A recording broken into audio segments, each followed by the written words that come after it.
Tonight, live from the Mandalay Bay Resort and Casino in Las Vegas, two champions will battle.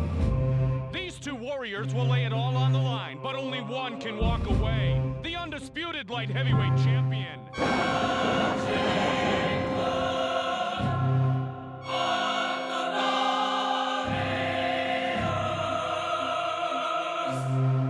It is all over.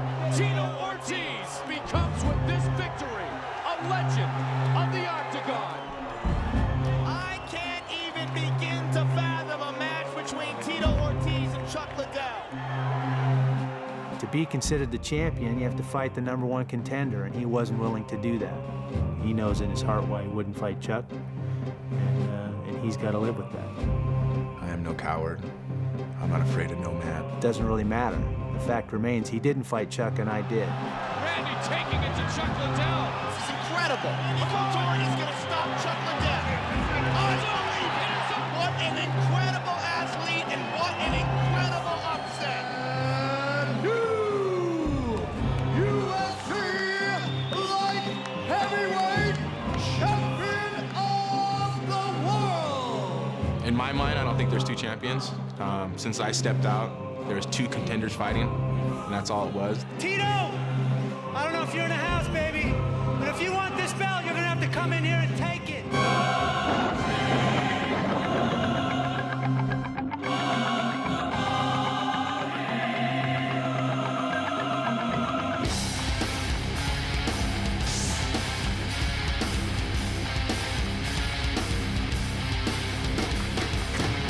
Time to end this suffering. I need a minute to myself. So I drift away.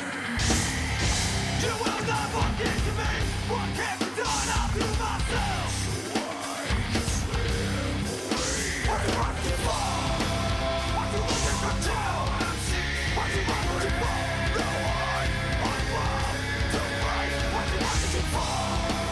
What do I do control inside? What do I do for? No, I'm wild to fight. Face the pain, no escape to the step to this. Face the pain, no escape to the step to this. Face the pain, remember it's a reason. Face the pain, no escape to the step to this. Face the pain, no escape to the step to this. Face the pain, remember it's a reason.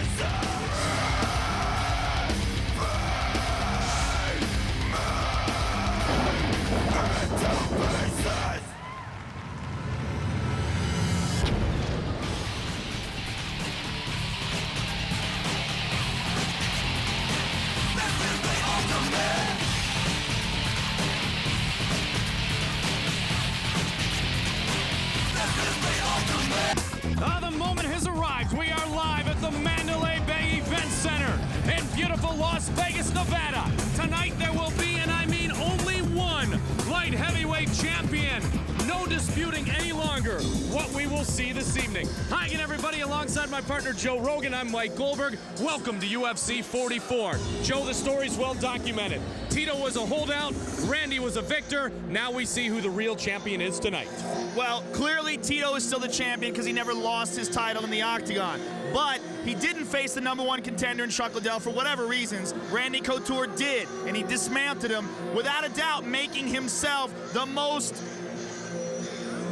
effective challenger ever. Without a doubt, he is the most dangerous guy that Tito has ever fought. And we're gonna find out tonight who the best 205-pound fighter in the world is. Well, Joe, the last time Tito Ortiz was in the Octagon, he fought the world's most dangerous man, and he punished Ken Shamrock. He punished Ken Shamrock, but without a doubt, Ken Shamrock does not have the type of skills and credentials that Randy Couture does. Randy Couture is a world-class wrestler, excellent striker, and an incredible competitor. This is without a doubt the toughest test Tito's ever faced. Randy Couture, 40 years old, two-time heavyweight champion, now the interim champion of the light heavyweight division. For the first time ever, Big Tim Sylvia will defend his belt. Sylvia comes in at 6'8". The Maniac goes against 6'10" Gan McGee. Both weigh 265 pounds. The middleweights, the Canadian David Loiseau, devastating against Mark Weir. The debut for former construction worker building a mixed martial arts career will feature Jorge Rivera. And then the light heavyweights as we spoke of. 1-0 in the octagon, 14-0 in mixed martial arts. That man is Rich Franklin. His opponent tonight is making his UFC debut. He holds 27 mixed martial arts wins. Edwin Babyface DeWeese. What an exciting night we have in store for you. UFC 44, undisputed. The rules of the octagon, as always, 3 judges will score the bout. The bout duration, 3 5-minute rounds, or for our 2 championship fights, 5 5-minute rounds. As always, a 10-point must system is in effect, the round winner gaining the 10 points, his opponent 9 or less, based on effective striking, grappling, aggression, and octagon control. In the USA Today, Danny Sheraton calls Tim Sylvia the favorite to defeat Gan McGee and defend his heavyweight title, and Tito Ortiz a 2-1 favorite over Randy the Natural Couture for the light heavyweight championship. Here at the Mandalay Bay, Sylvia is the favorite, as is Tito Ortiz, and we'll keep an eye on Jorge Rivera taking on David Loazo. We begin with the lightweights. Hermes Franca, his 2nd time in the octagon, a fighter willing to bring it against the unflappable Japanese superstar, Carl Uno. Franca is 29 from Brazil. Uno is 28 from Japan. They both weigh 155 pounds. Sean Brockmo, our referee, assigned by the Nevada Athletic Commission, and we are set for the lightweight matchup. A show of respect, a touch of the gloves, and here we go.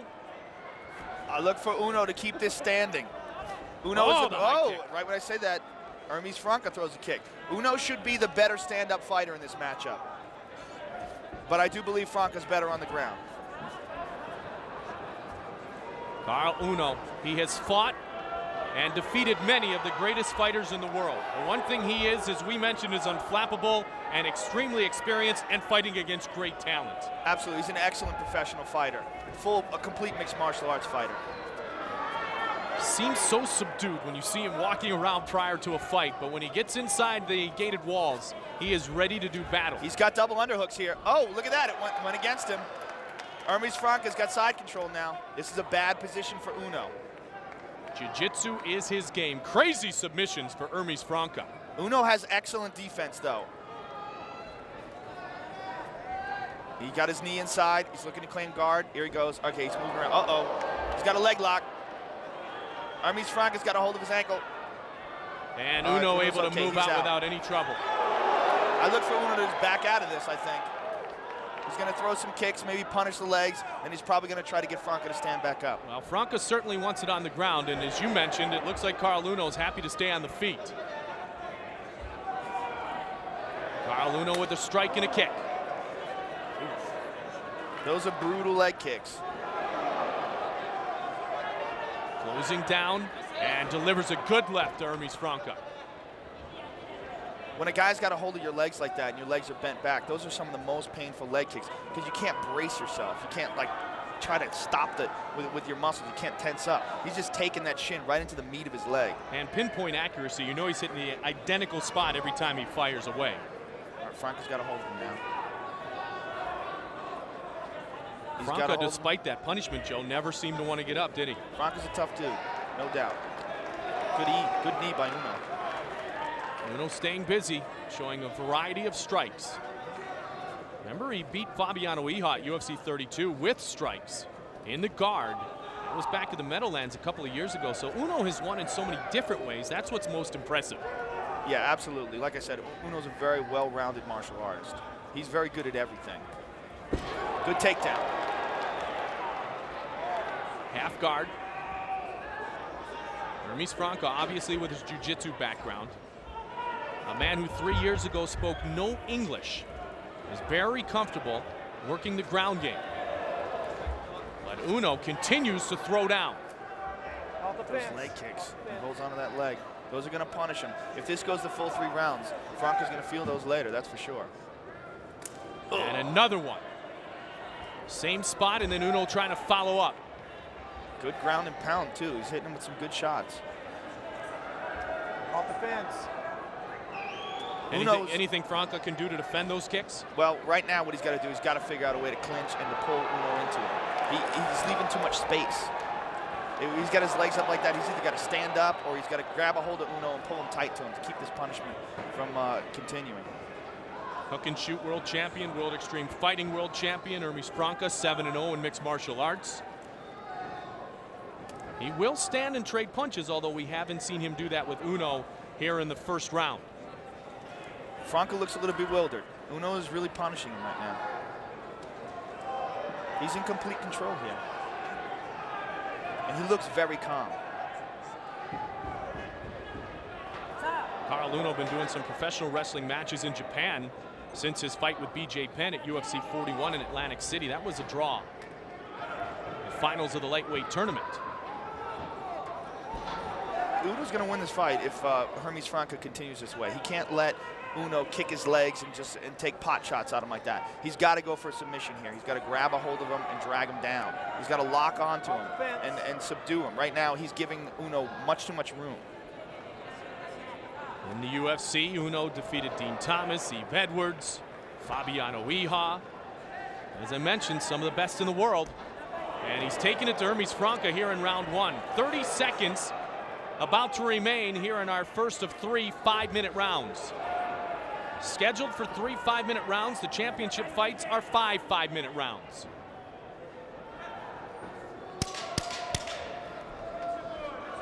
Franca trying to close the guard a little bit, Joe.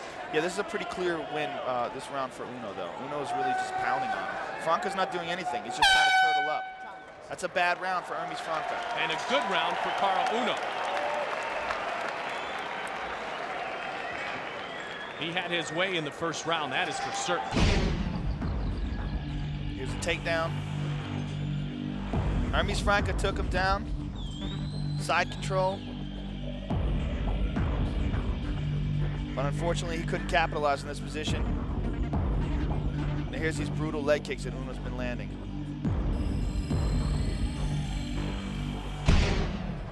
So Carl Uno impressive in the first 5 minutes. This lightweight division, the one thing we've talked about before, the quickness and the athleticism of these 155-pound fighters. Yeah, absolutely. These guys are just dynamos.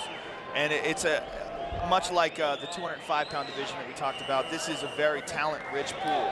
155 pounds, there's so many great fighters. There's Eve Edwards, Matt Serra, Uno, Hermes Franca. There's so many guys. Jens Pulver's out there, Dwayne Ludwig, Genki Sudo. Very talent-rich division. You ready? You ready? Let's fight! All right, Hermes Franca's got to do something here to stop Carl Uno from taking him to the ground and just pounding on him. This fight, the first of a wonderful night of fights here at the Mandalay Bay Event Center. Scheduled first so we could go live to Japan with Carl Uno's UFC appearance. And the great mixed martial arts fans across the nation. Oh, and nice head the kick. world. Big kick by Franca. And the Japanese audience watching live. Franca's obviously been told by his corner he's got to be more aggressive this round.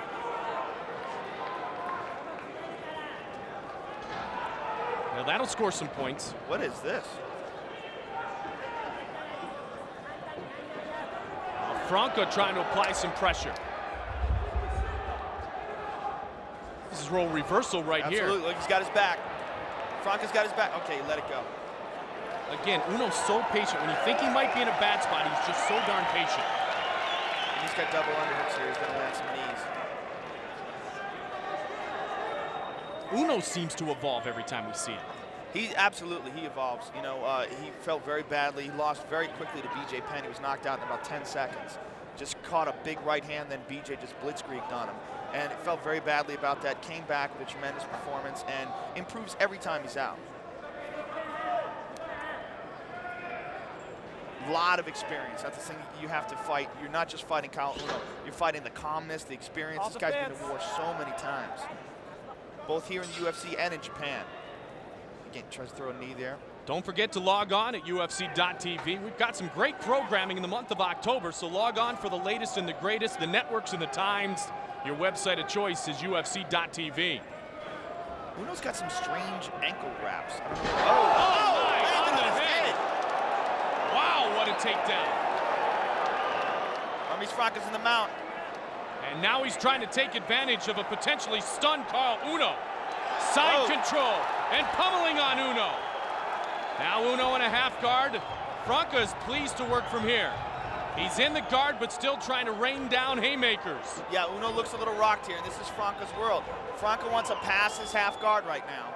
It's a little loose. He's just trying to throw some punches. This is Franca's world, though. Oh, he's got his back. Well, as dominant as Uno was in round one, Franca has been equally, if not more so, here in round two. Uno is rocked. Trying to finish off Carl Uno. Combination. And Uno steps away. Down goes Uno. Beautiful right hand. Down goes Uno. Wow. Hermes Franca has won by knockout. Wow. Franca has finished Carl Uno. Wow. For the official decision, let's go into the octagon. Here's Bruce Buffer. Ladies and gentlemen, we have a winner at 2 minutes 46 seconds of the second round. For the winner by knockout, Hermes Franca.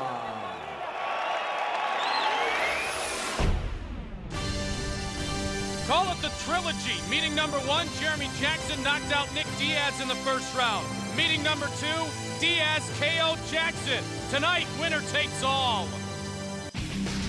Tale of the Tape, brought to you by Nitro, the official sports supplement of the UFC. Found at nitro.tv. These are two very, very young but experienced competitors.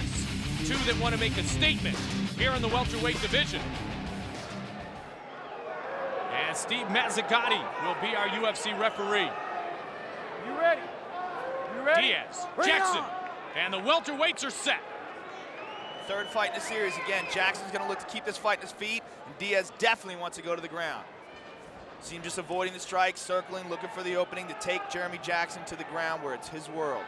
There he goes. Diaz in the solid red trunks, Jackson in the red and black trunks. Oh, good left hand by Jeremy Jackson. Nick Diaz looked a little rocked there. Both fights, as we mentioned, have ended very quickly. And of course, Diaz wants the takedown. Jackson, as Joe pointed out, wants to keep this fight on the feet and was not able to do it here early. Jeremy Jackson is not going to be able to get up from this. This is going to be very hard. Nick Diaz, this is his world right here. There's a huge difference between the skill levels of these guys on the ground. How much in a matter of months could his skill improve as he gets up quickly? Very nice. Trying for another takedown, and he has it. Again, this is Jeremy Jackson's worst nightmare. He does not want to be on his back with Nick Diaz on top of him. Last time they fought, Nick Diaz mounted him and pounded on him, and Jeremy couldn't do anything. He couldn't dismount him. And Nick said in an interview, he said, once I mounted him, I knew he didn't know what to do. He had no idea. He's going to do it again. He's passing his guard. You look as his left leg comes up. He's going to stick it on top of Jeremy Jackson's right leg and push it down and pass his guard. He's going to stick his right leg out of there, and he's going to mount him. So he's doing that shoulder knock right there, where he slams his face with his shoulder. That's mostly just to distract him so he can pass his guard. That's what he's concerned with right now. Little Jiu-Jitsu 101, half guard closed and now opened, and that's exactly right. He does not want Nick Diaz to get side control. Well, there's a huge difference between these guys skill level-wise on the ground, just as there is a huge difference between them skill-wise standing up. Very interesting contrast in styles. Okay, he's got knee in the stomach. Uh-oh, and up is Jackson again. He made a mistake there, though. He tried to do knee on the stomach and punch him instead of just mounting him. And Jeremy got up. This is Jeremy's world. If he can avoid the takedown again. Bound and determined for the takedown is Diaz. And I know you're thinking, Joe, Jackson's got to punish him a little bit when he's got that leg. But he's so worried about the takedown occurring, he doesn't want to give up any potential defense. Yeah, that's the most important thing to him, is to avoid the takedown. And throwing shots from there, he's got no leverage. It's really hard for him to make any impact. Jeremy Jackson, he's just going to hang on his guard. Now remember, Diaz has to stay active, and so far he has, or the fighters will be stood up. Good job by Jeremy Jackson so far of avoiding Nick Diaz, avoiding the submission. Looks like he's going for one of his own, lifts his legs up.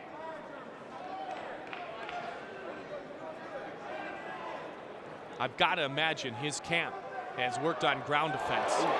No defense to those rights and a left, and he throws them right back on his backside.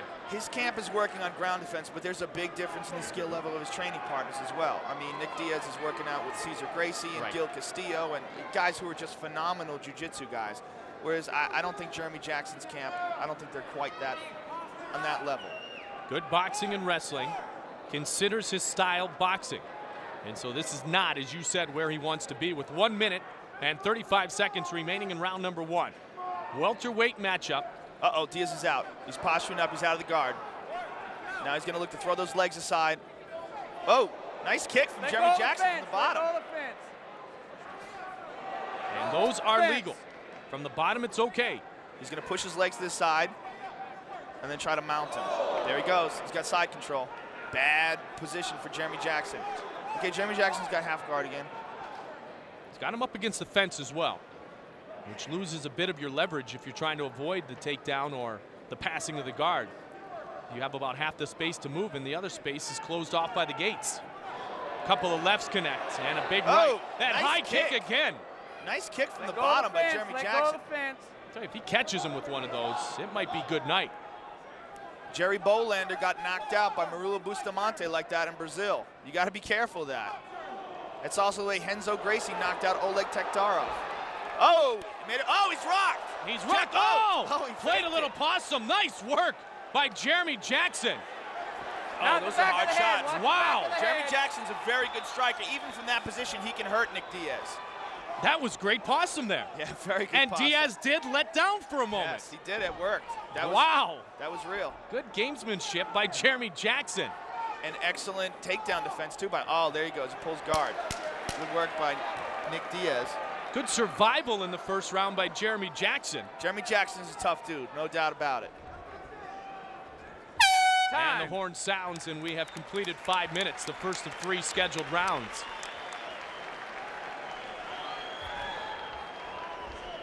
Let's take a look at some replays. He's taking some right hands here. Now watch There's this. the faking it. Nice! Oh, and Diaz just maneuvered out of the way at the last moment. There's a takedown by Nick Diaz.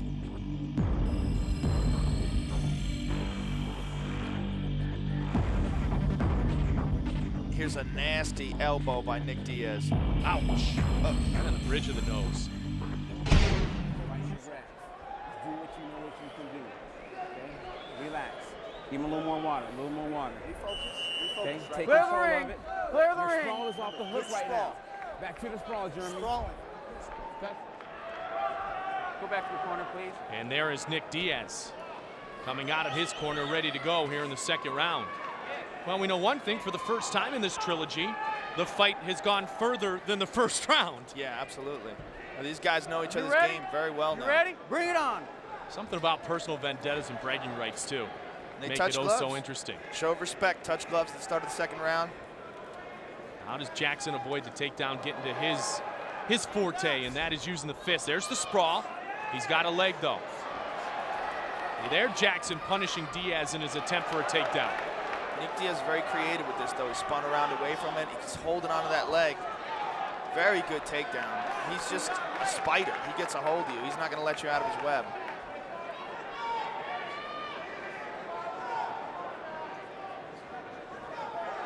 Good right, and a left that connects. Diaz trying to rain down with the rights. Throwing shots to the body there. And Oh, a good nice shot one. to the midsection. Oh. You know what? You're stuck pinned against that floor. Those hurt, man. Your body absorbs all that blow. That's one of Dwayne Ludwig's favorite techniques.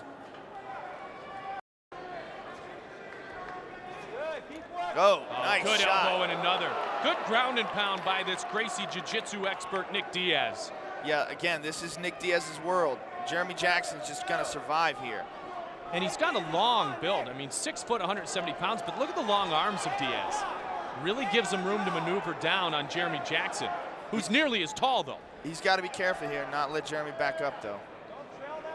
All right, now he's going to pass the guard. See, his left leg comes up again. He tries to get a hold of the thigh, and he pushes that thigh down. And he's going to try to slide guys, his I right need leg some out action. and mount. There he goes. And he did it. He's in side control. He's not quite mounted yet. And Nick Diaz, Jeremy Jackson still has his leg inside on Nick Diaz. Up, the scramble. Uh-oh, uh-oh. He's got his back. Nick Diaz got his back. See, this is the difference in skill level. Nick Diaz is much better on the ground than Jeremy Jackson. Looking to finish it by submission. 2 minutes into the second round. He's going to hold on right here, and he's going to try to roll him over, and while in the process of rolling him, get his right leg in. He wants to get his right hook in. His right leg in between Jeremy Jackson's leg and his arm. That little space there, that's the hook. He wants to stick it in there so he can control him, and then choke him. The leverage is so important on the choke, and Jackson able to avoid it. We lost him in the roll, though. Let's see Nick Diaz's guard here. The key was not getting the legs in, Joe, and not being able to leverage out, right? Yes, absolutely. And he's got to be very careful here. If Jeremy Jackson's punches are very strong, he can really rock him here, a la Cal Uno and Fabiano Iha. Fabiano Iha was knocked out from the guard. You know, it's a defensive position, but you know this guy can still punch. If you get caught down there, you can still get knocked out. Jackson in the guard, of course. Diaz, jiu-jitsu background, just 20 years old, very comfortable on his back.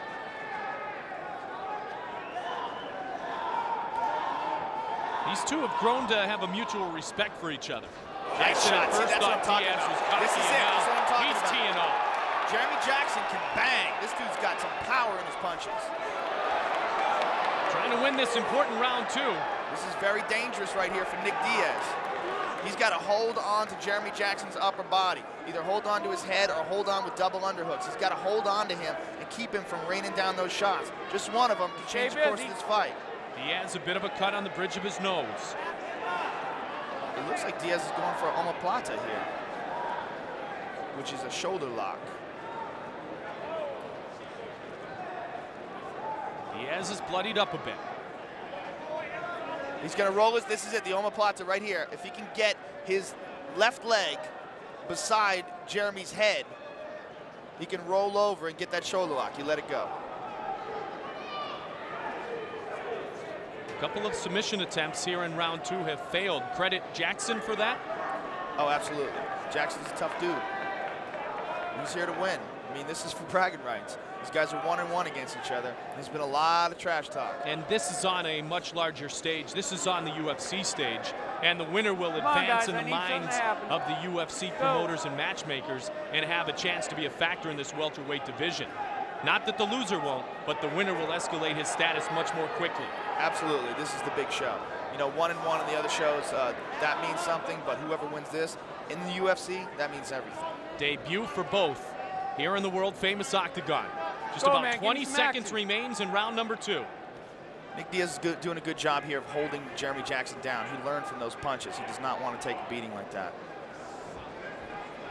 It looks like he's rolling for a Kimura. See how he's getting it up, slipped out. See, this is a dangerous spot. I'll tell you, you could very easily give round 1 to Diaz and round 2 to Jeremy Jackson. Time. And they will go to round 3.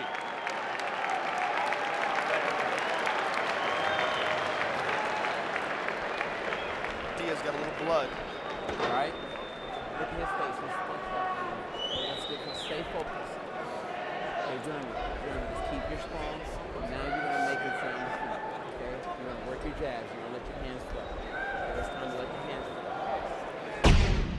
flow. All right, let's take a look at it. This is where Nick Diaz had Jeremy Jackson's back, and when he rolled him, Jeremy rolled back over and got into his guard. Nick Diaz wanted to stay on top and get the back, get the hooks in, and possibly try for a choke. Here's Jeremy Jackson with those big shots. That's the difference between having a striker on top of you. That guy's a dangerous puncher. That first shot we saw, Joe, may have been the one that cut him. Because that first one connected big time. Let's go. Clear the ring, Blue. This is it. This is 3rd and final round. Very interesting matchup between two totally different styles. One guy very good on his feet and one guy very good on the ground. Diaz is anxious. He was already in the center of the octagon. There's Jackson. You ready? Bring it on. Diaz with the dark hair, solid red trunks. Jackson the blonde hair, red and black trunks. Touch gloves again. Just trying to cut off a few seconds of a possible takedown, probably. Touch my hands and don't take me down. Jeremy's looking to swing here. Can he swing and avoid the takedown? You know that Diaz is trying to size it up. Oh. Sure enough, he did. Ducked under the punch and got the takedown, and he's in the guard. Nice takedown by Nick Diaz. Nick Diaz has got to work out of this guard, though, if he wants to do any real damage or submit Jeremy Jackson. That's where the ground specialists are so good with their timing, Joe. Oh, Jeremy Jackson got back up. Jackson's gotten up a couple of times. a bit surprising to you. Yes, Nick Diaz should not be letting him do that. It should be his main concern. Should not be trying to punch. That it should be. He's a jiu-jitsu specialist. He should be trying to hold Jeremy Jackson down and control him and possibly submit him, or at the very least, mount him so he could really land effective blows and Jeremy can't defend himself. Remember, aggression is one of the judges' criteria. If we do get this fight to render a decision. See, while he's in the guard, Jeremy can kick his legs, can throw his legs up. There's a lot of action going on. If Nick Diaz can mount him and start pounding him, you cut off that whole bottom part of his body. It's completely ineffective, and all he can do is try to hold on with his arms. Here, Nick Diaz has head and arm control. He's in side position. He's gonna get that knee to his stomach and try to slide over into the mount. The former lifeguard, Jeremy Jackson. Uh-oh, he's got a guillotine. He's got a guillotine. He's going to try to get a guard here. If he gets in the guard, nope, popped out. And again, Jackson able to avoid a submission attempt. Nick Diaz took a chance right there, and in taking that chance, he gave up that position, and now Jeremy Jackson's on top of him. He's going to throw some bombs. Jackson fell in love after his brother rented UFC 4 back in 1997. Uh-oh, armbar. He's got it, he's got it. It's all over. Nice. It's all over just like that. Just Nick like that. Diaz by submission. An armbar victory over Jeremy Jackson.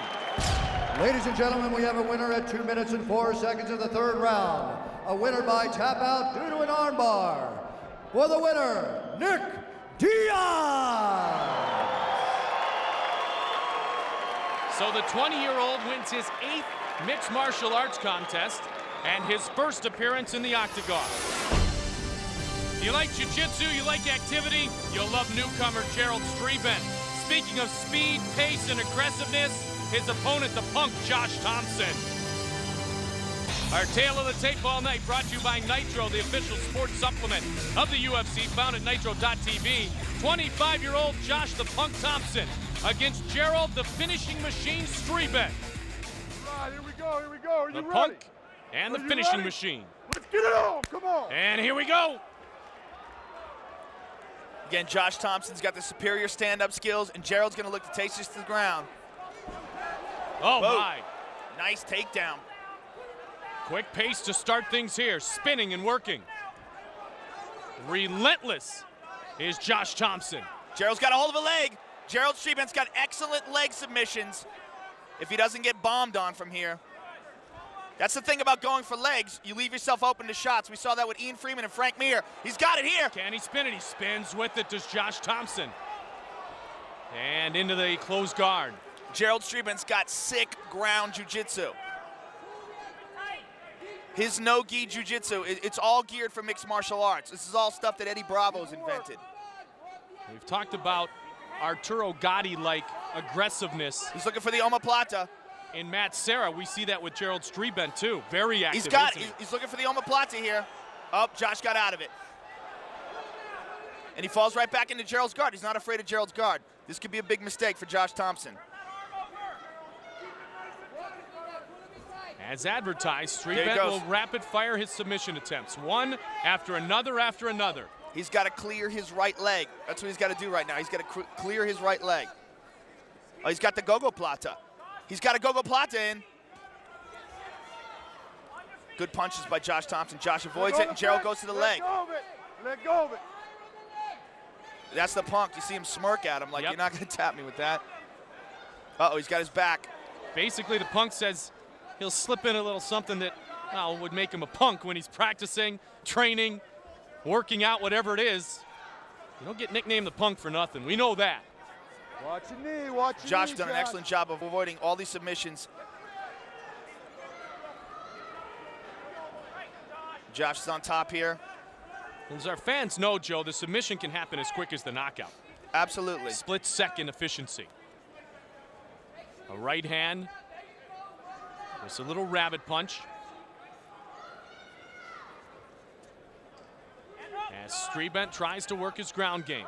Streben keeps going for those legs. Oh, he connected with that. He connected big time. And now he's trying to finish. Connects with Streben. And now Thompson's trying to finish. Streben's got to be very careful here. He's rocked, and he's got his back turned to him. Josh Thompson can finish trying him to here. finish the fight. Streben's curled him up. He's got to be careful that Big John McCarthy doesn't stop this. He caught him These with that unanswered punch. blows. And it is all that's over. It is all over.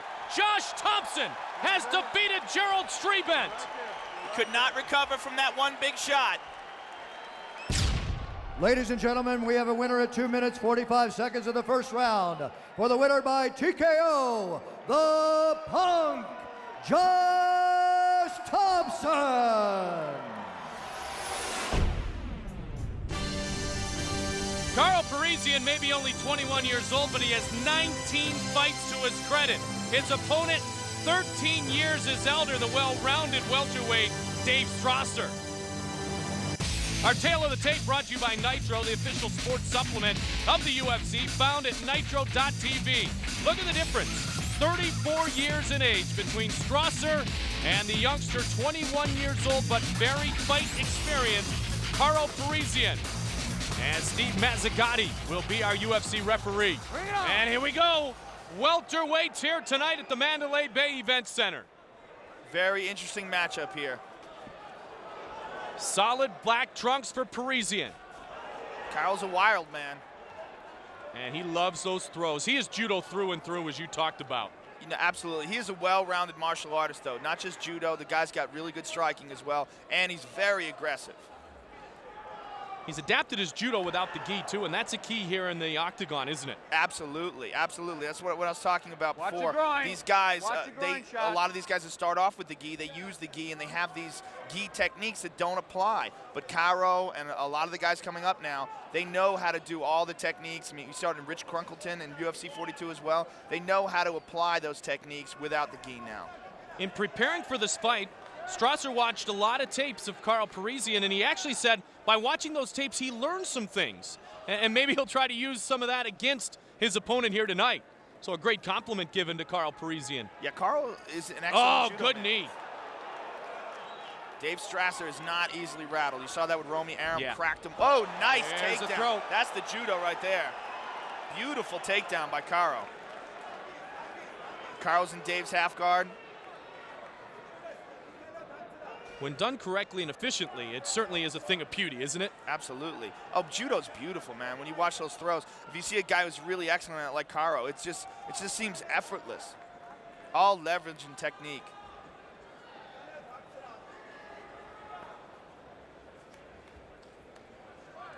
Dave's looking to get full guard here. Good right hand.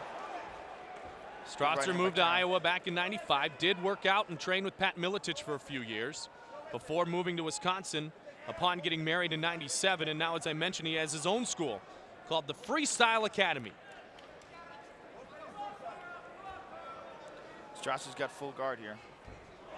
Good right hand by Caro. Another nice right hand by Caro. Parisian, the movie stuntman. Nothing staged tonight here, though, in the octagon, that's for certain. A lot of those guys train under Gene LaBelle. Gene LaBelle is known for being a stuntman. He's been beaten up in more movies than you can possibly imagine. Does he ever win? In real life, he sure does. There you go. Talk Good to point. Steven Seagal about it. There you go. Legendary story of him choking out Steven Seagal. Uh-oh. Caro's got a leg. This guy supposedly has vicious leg locks. This might be very dangerous for Dave Strasser here.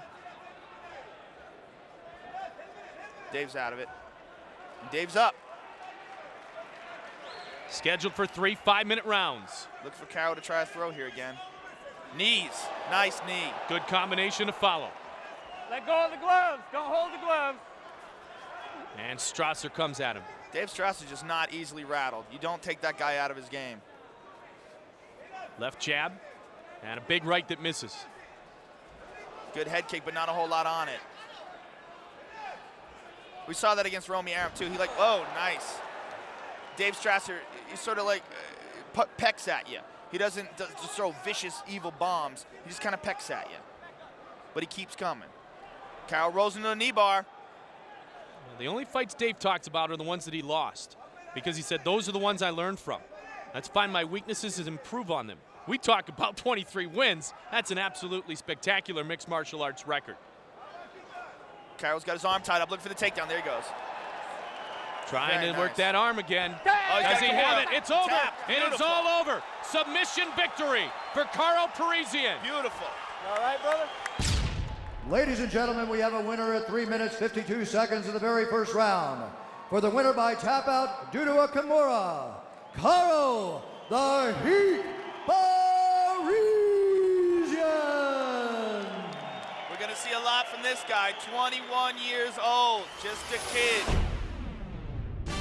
The depth in the light heavyweight division astounding. We get to see Rich Franklin take on Edwin DeWeese.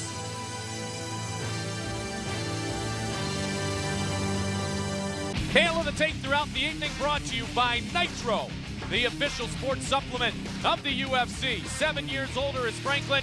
He does have 6 pounds on the babyface, Edwin DeWeese. They are both 6'1". Sean Bruckmole will be our referee to get things started. DeWeese. You ready? You ready? And Let's Franklin. fight. And here we go. Now, there is a rumor going around that Rich Franklin has a torn groin muscle and he wants to avoid going to the ground. Nice knee by Franklin in the tie-up. Oh, he's down. Out of the ground it'll go, courtesy of DeWeese. Half guard, DeWeese in the camouflage shorts with the blonde hair. Franklin and the black and white trim. One thing about Franklin, he always feels his team devises a very good game plan, and he's very confident in being patient. DeWeese really wants to push the action, Joe. Yeah, Franklin's got his knee through. Well, he lost it there. He had his knee through. He's going for full guard.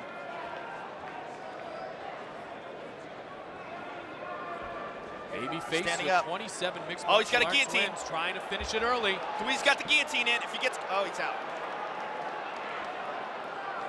Franklin's going to look to back out. Bring it back to his feet. Now remember, we said 75% of DeWeese wins have been by first-round submission. He was looking for a submission there. DeWeese seems confident. He looks very composed for a young kid. He loves being the underdog. He said this is a good place for him. He likes coming out and just proving that everybody's wrong. Proximity to home is pretty darn good too. Phoenix, Arizona. Lots of family and friends here to support him tonight in his UFC debut. Big opportunity for this young man. He was actually smiling when the referee was reading the announcements. Well, it's a dream come true, isn't it? To be in the UFC stage. For Franklin, you have to go back to Extreme Challenge 41 to find a fight that has gone past the first round. So both are accustomed to finishing things quickly. 3 5-minute rounds scheduled for all matchups except our 2 championship matchups, which, as we mentioned, are 5 5-minute rounds. Nice uppercut by Franklin inside.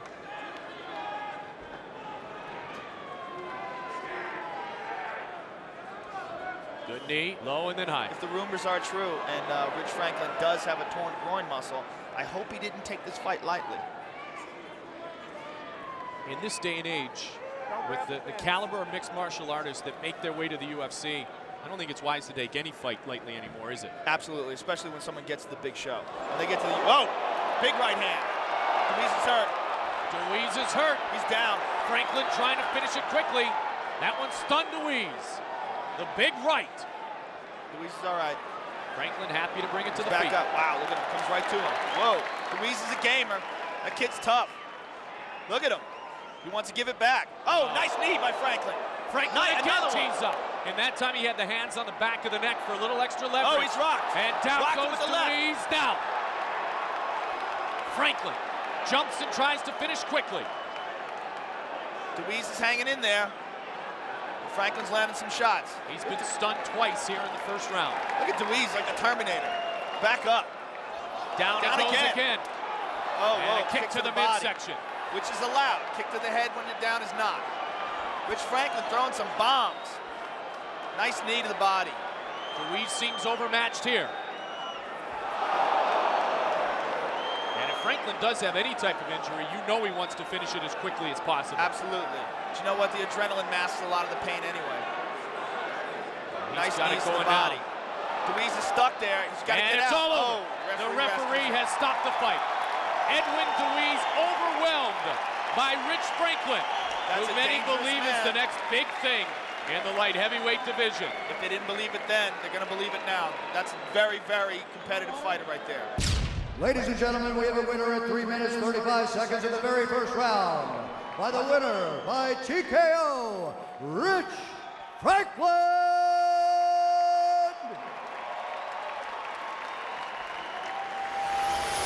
The Crow David Loiseau, well decorated in his home nation, a multiple mixed martial arts champion in Canada, a middleweight matchup against Jorge Rivera now.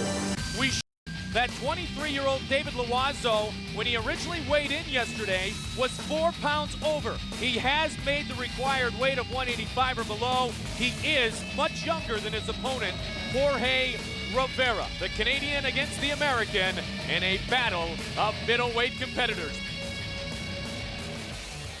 Larry Landless, our referee. The debut for Rivera, the second matchup for Loiseau. And we are set. Rivera, Loiseau, ready to rock and roll. Let's see, here it goes.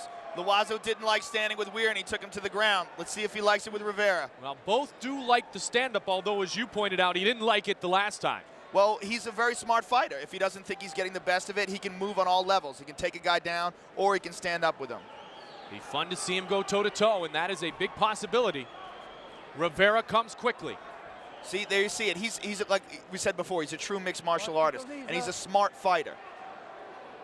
Loiseau, a huge fan of Roy Jones Jr. Likes to emulate his striking, but obviously he's got the well-versed game of a mixed martial artist. Nice knee inside by Loiseau. And again, oh, right to the cup. Middleweights 185 and below.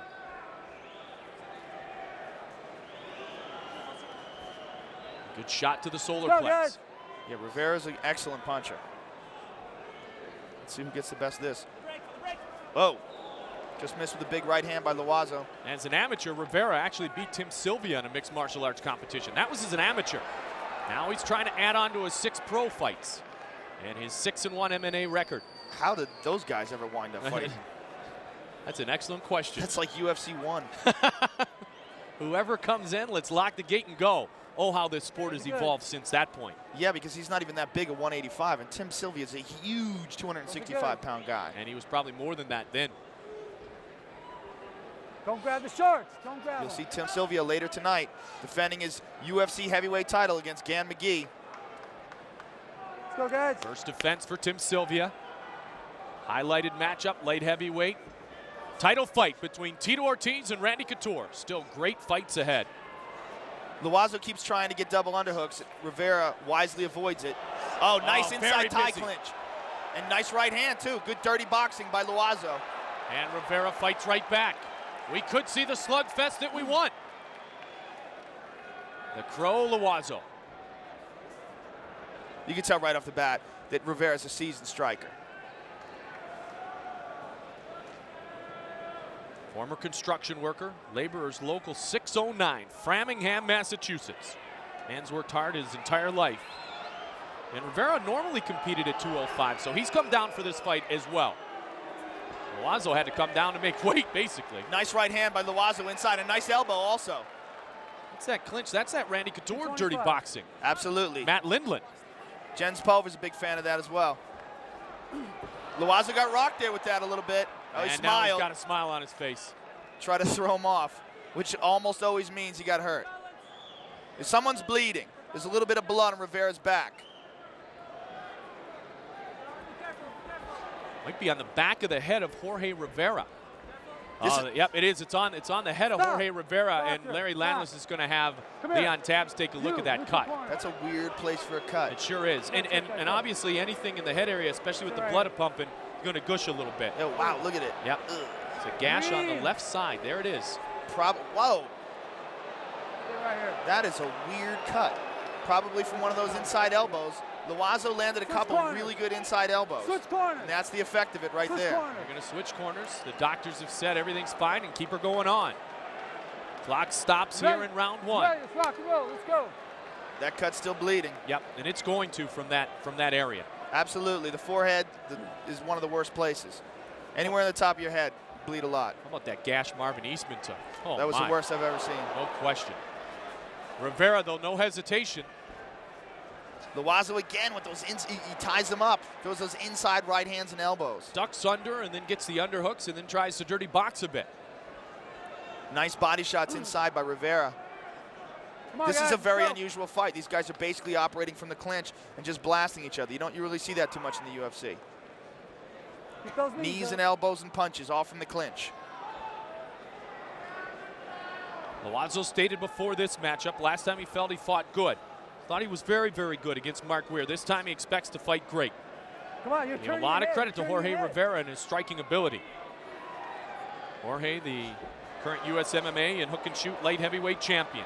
Worked Again, his with way that through the right ranks. elbow. He's just got a nasty right elbow inside. Very effective. Obviously from the cut, you can tell it's doing some damage.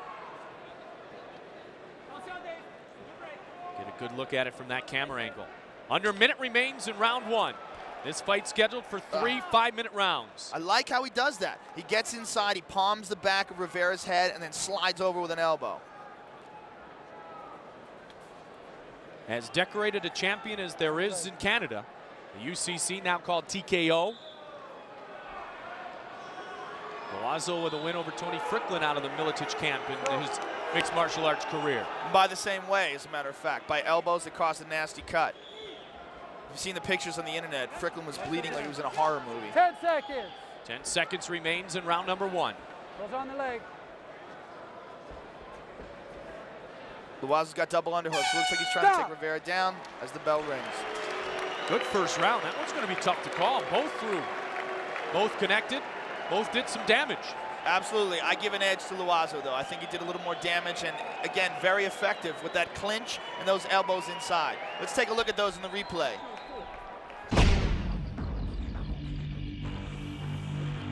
Boom. There's another one. See that elbow? Oh, down. Very nice. Notice how he points his hand down, so the point of the elbow is what's making contact. And that's what's going to cut you. You kill her. You kill her.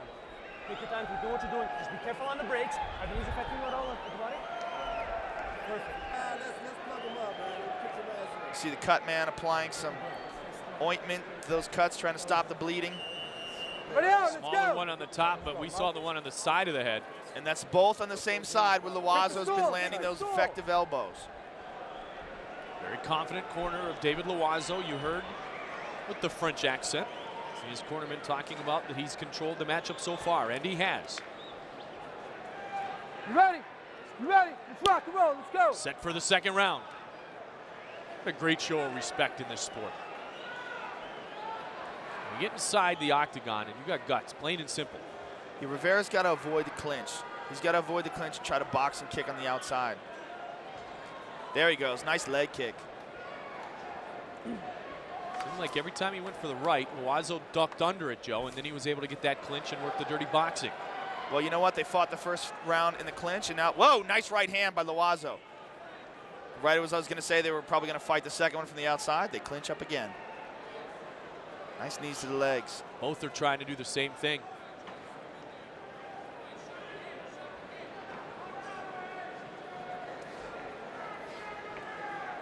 No sign of the ground game here, is there? No, these guys want to stand. Punishing each other's legs inside like that. Don't forget your website of choice, UFC.tv. Great UFC programming in October. Log on for the latest and the greatest networks and times. A bunch of new DVDs are out and available with exclusive behind-the-scenes looks at the fighters and the fights at UFC.tv. Check it out now. Loazo just landed another one of those elbows and stepped outside.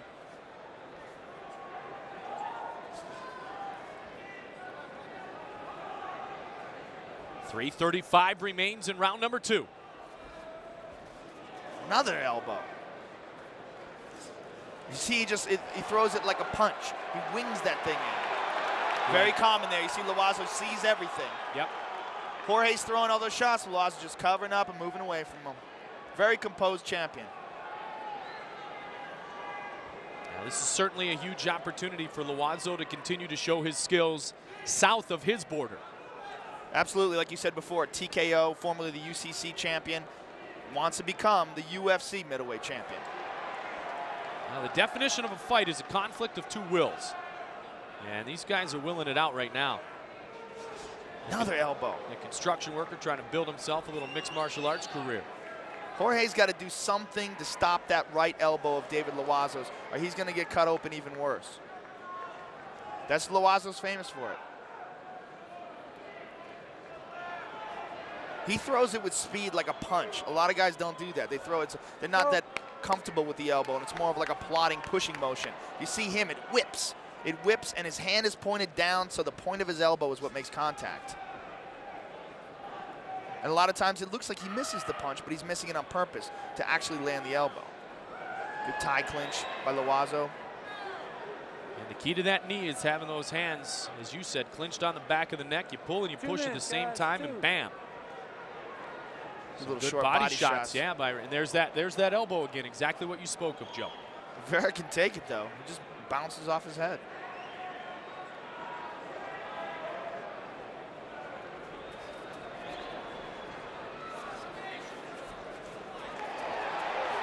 Good forward motion by Jorge Rivera that time. Loiseau's blocking all those shots, though.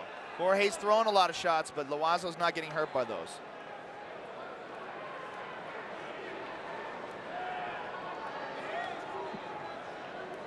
Under 90 seconds remains in round 2. The pace is slowed a bit. They're expending a lot of energy pushing against each other constantly like this in the clinch. It's going to be hard to keep this pace. The elbows have landed, though, and landed consistently. This is just constant strain and resistance when they're tying up like this. They're constantly trying to get a better position and push. This expends a lot of energy. Another elbow. 1 minute. 1 minute.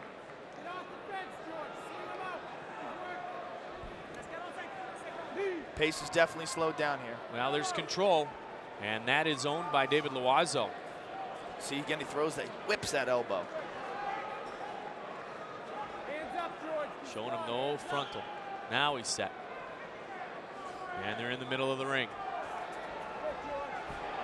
Rivera continues to try to come. Nice and body shot by Loiseau Rivera. keeping his head protected, and Rivera noticed and adjusted and got a good shot in, as you mentioned. A couple of uppercuts. And across the top of the defense. See if Rivera can make a statement to the judges here at the end of this second round. Good knee inside by Loiseau. Loiseau looks a little bit tired, though. It looks like Rivera's coming on here. Right when I say that, Loiseau comes on. And we have completed 2 of the 3 scheduled rounds. Some blood coming out of the nose of David Loiseau. Star-studded evening here at the Mandalay Bay Event Center. That man's a superstar. Fernando Vargas. Wonder what he thinks of these boys' striking skills. He loves the UFC. He's a big fan. I actually flew back. I was sitting right in front of him the Miami fight. We talked about the UFC for about an hour and a half. Real cool guy. What did he think most of it? He just loves it. Just loves it. You know, there's so many fighters that love the UFC. A lot of these boxers, they really respect these guys as martial arts. Look at this cuts. There's 2 nasty openings on top of Rivera's head. And you know what? If he keeps taking those elbows, he's going to get another one. I was saying before, all these boxers, they totally respect the mixed martial artists now. There's the shark, Jerry Tarkanian, longtime head basketball coach of the Running Rebels of UNLV. Won a national championship with Larry Johnson and the boys right down the street at the Thomas and Mack Center. He's a local hero. It's last round. It's last round. We're back. We're back. Are you ready? Celebrity Jam tonight here at the Mandalay Bay Resort and Casino. The sights are spectacular. 5 minutes,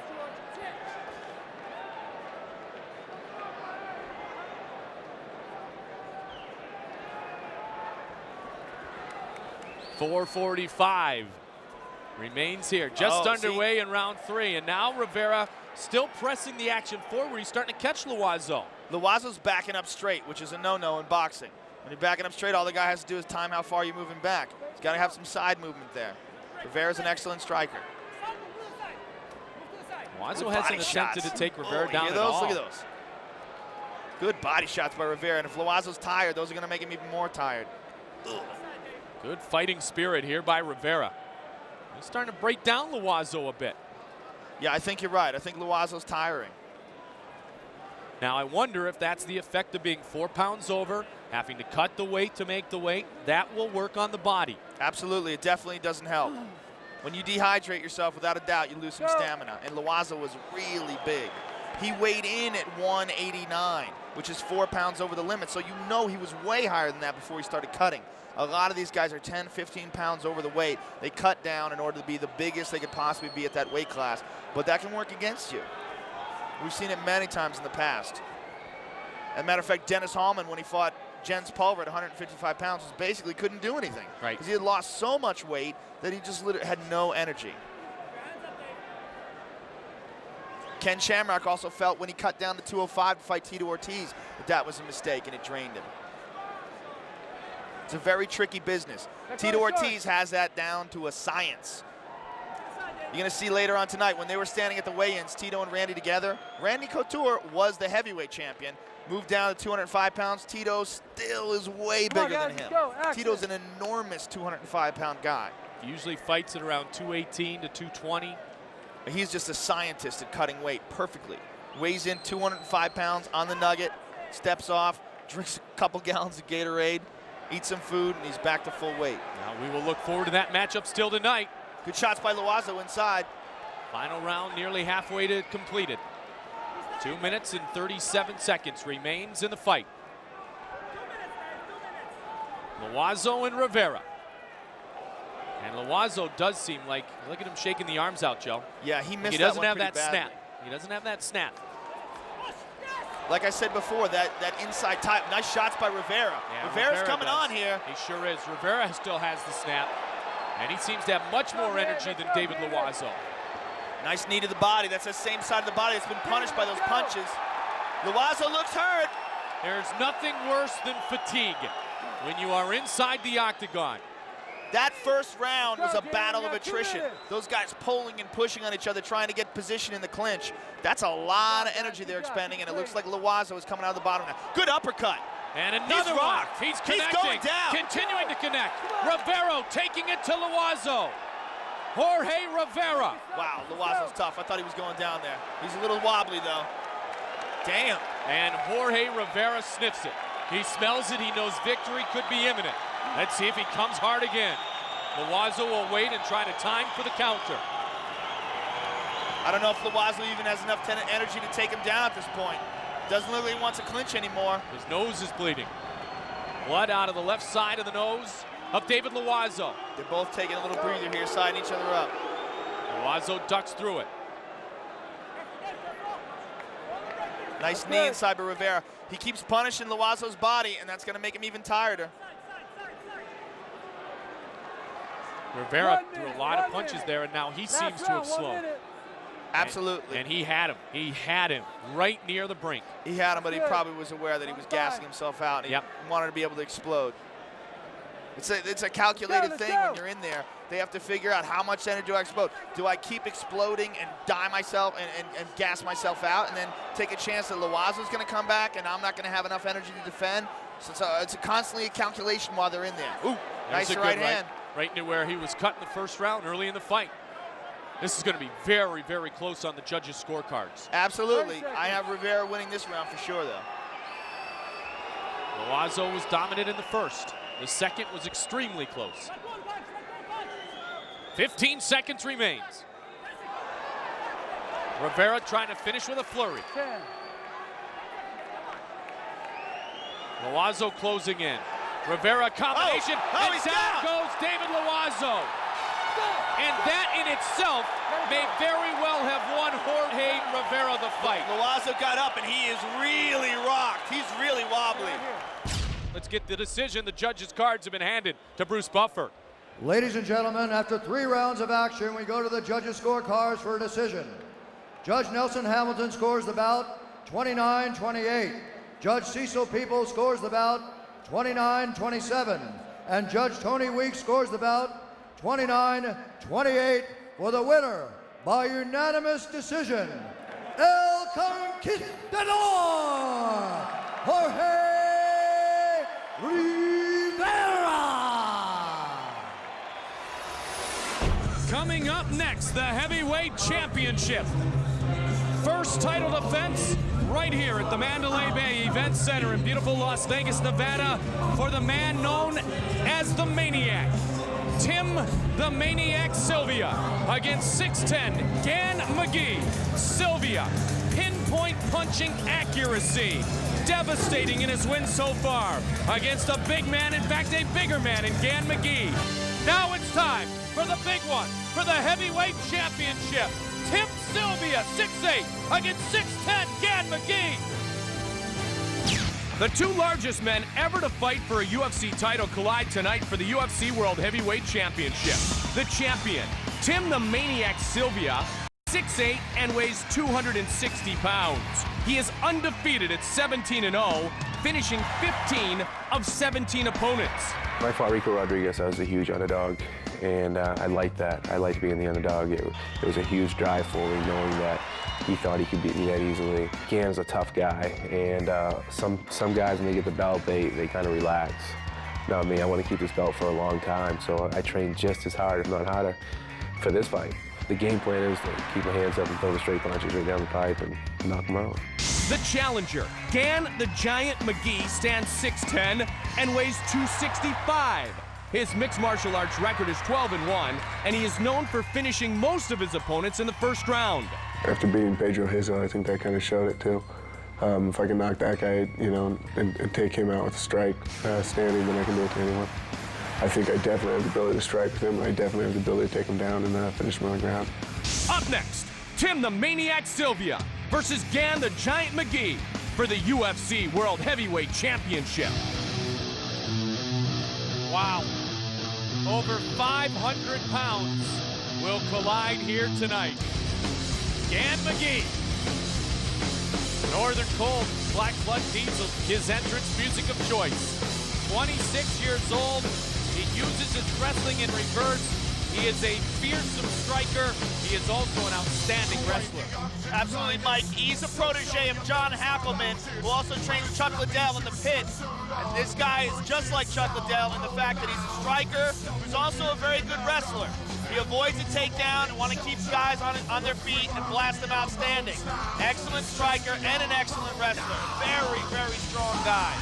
And not afraid to fight against the best and strike against the best, is evidenced above the fight that he spoke of at UFC 39 against Pedro the Rock Hizo. He's loopy with his throws, but they're very lethal. Just like Chuck Liddell, he throws those, that's how John Hackleman trains them, I guess. They throw these looping punches, but they hit you, you're going to sleep. Gan 6'11". Oh my, That's a lot of huge opportunity. An absolutely huge opportunity for a huge man, the Giant. Gan McGee. Trying to win the heavyweight belt. There he is, surrounded by the Miletich camp. Tim Sylvia's been working out in Utah on the high elevation with that man. To his right on your screen, Jeremy Horn, Tony Fricklett brings the belt in for big Tim Sylvia, the Maniac. Tim Sylvia stepping in with a kilt, William Wallace style. He had to lose weight to make the 265-pound weight division, ladies and gentlemen. He was weighing in quite a few pounds over yesterday, so who knows how much he weighs now? Probably well over 270. A huge man with big power in his right hand. Has he faced a guy that's taller than him, though? Very odd to find a guy taller than you when you're 6'8". Unless you walk around the National Basketball Association. Who's sparring with Shaq. Sparring with Shaq or John Spider Sally, our good friend at the Best Damn Sports Show, period.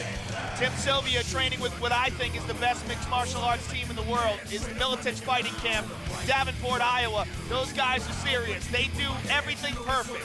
Everything the right way. Perfect jiu-jitsu, perfect striking, perfect wrestling. These guys know exactly what it takes to be a true mixed martial arts professional, and they are in a camp filled with killers.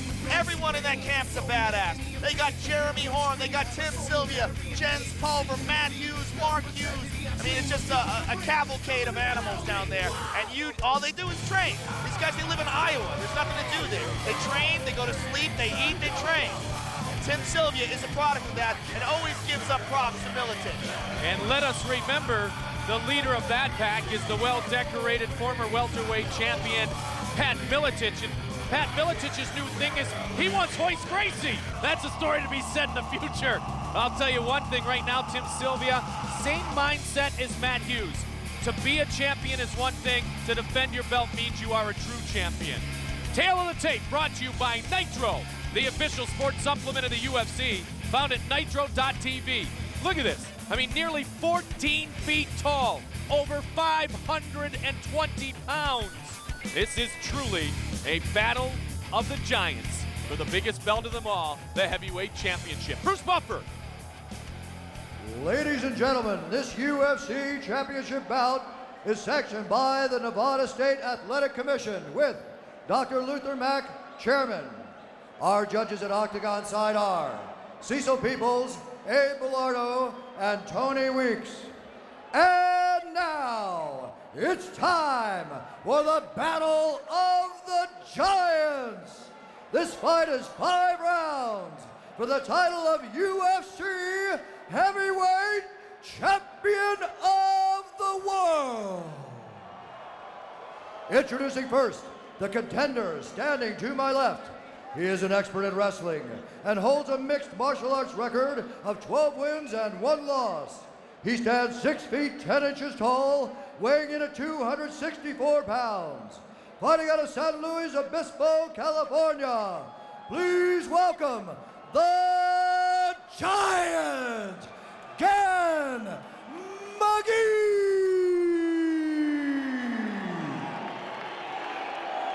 And introducing the champion standing to my right. He is an expert in the Militich fighting systems.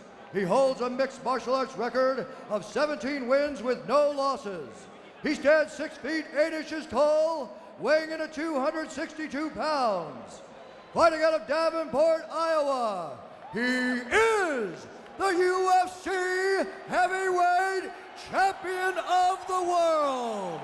Ladies and gentlemen, please welcome the Maniac, Tim Sylvia. And when the action begins, our referee in charge is Big John McCarthy. Tim Sylvia was a 5-1 underdog against Rico Rodriguez. Rico couldn't take him down. Sylvia got the victory by TKO at 309. Now McGee wants the victory, which would be a defining moment in his career. All right, Gan here we McGee. go. UFC Heavyweight Championship. Are Tim you ready? Sylvia. Are you ready? Let's get it Heavyweight on. Championship is on the line. Mandalay Bay Event Center. Sylvia's undisputed in the heavyweight class. Now he wants to be a defending heavyweight champion. Gan McGee looks very relaxed in there. Very relaxed throwing the jab. He looks very calm considering he's fighting for the UFC heavyweight title. Look at his face. Just looks like a day in the office. Very relaxed. He almost has a smirk on his face. Sylvia's got great technique for a big man. Great technique. Well, absolutely, you have to if you train with Milicic fighting camp. You're absolutely right. I mean, those guys go toe-to-toe every day.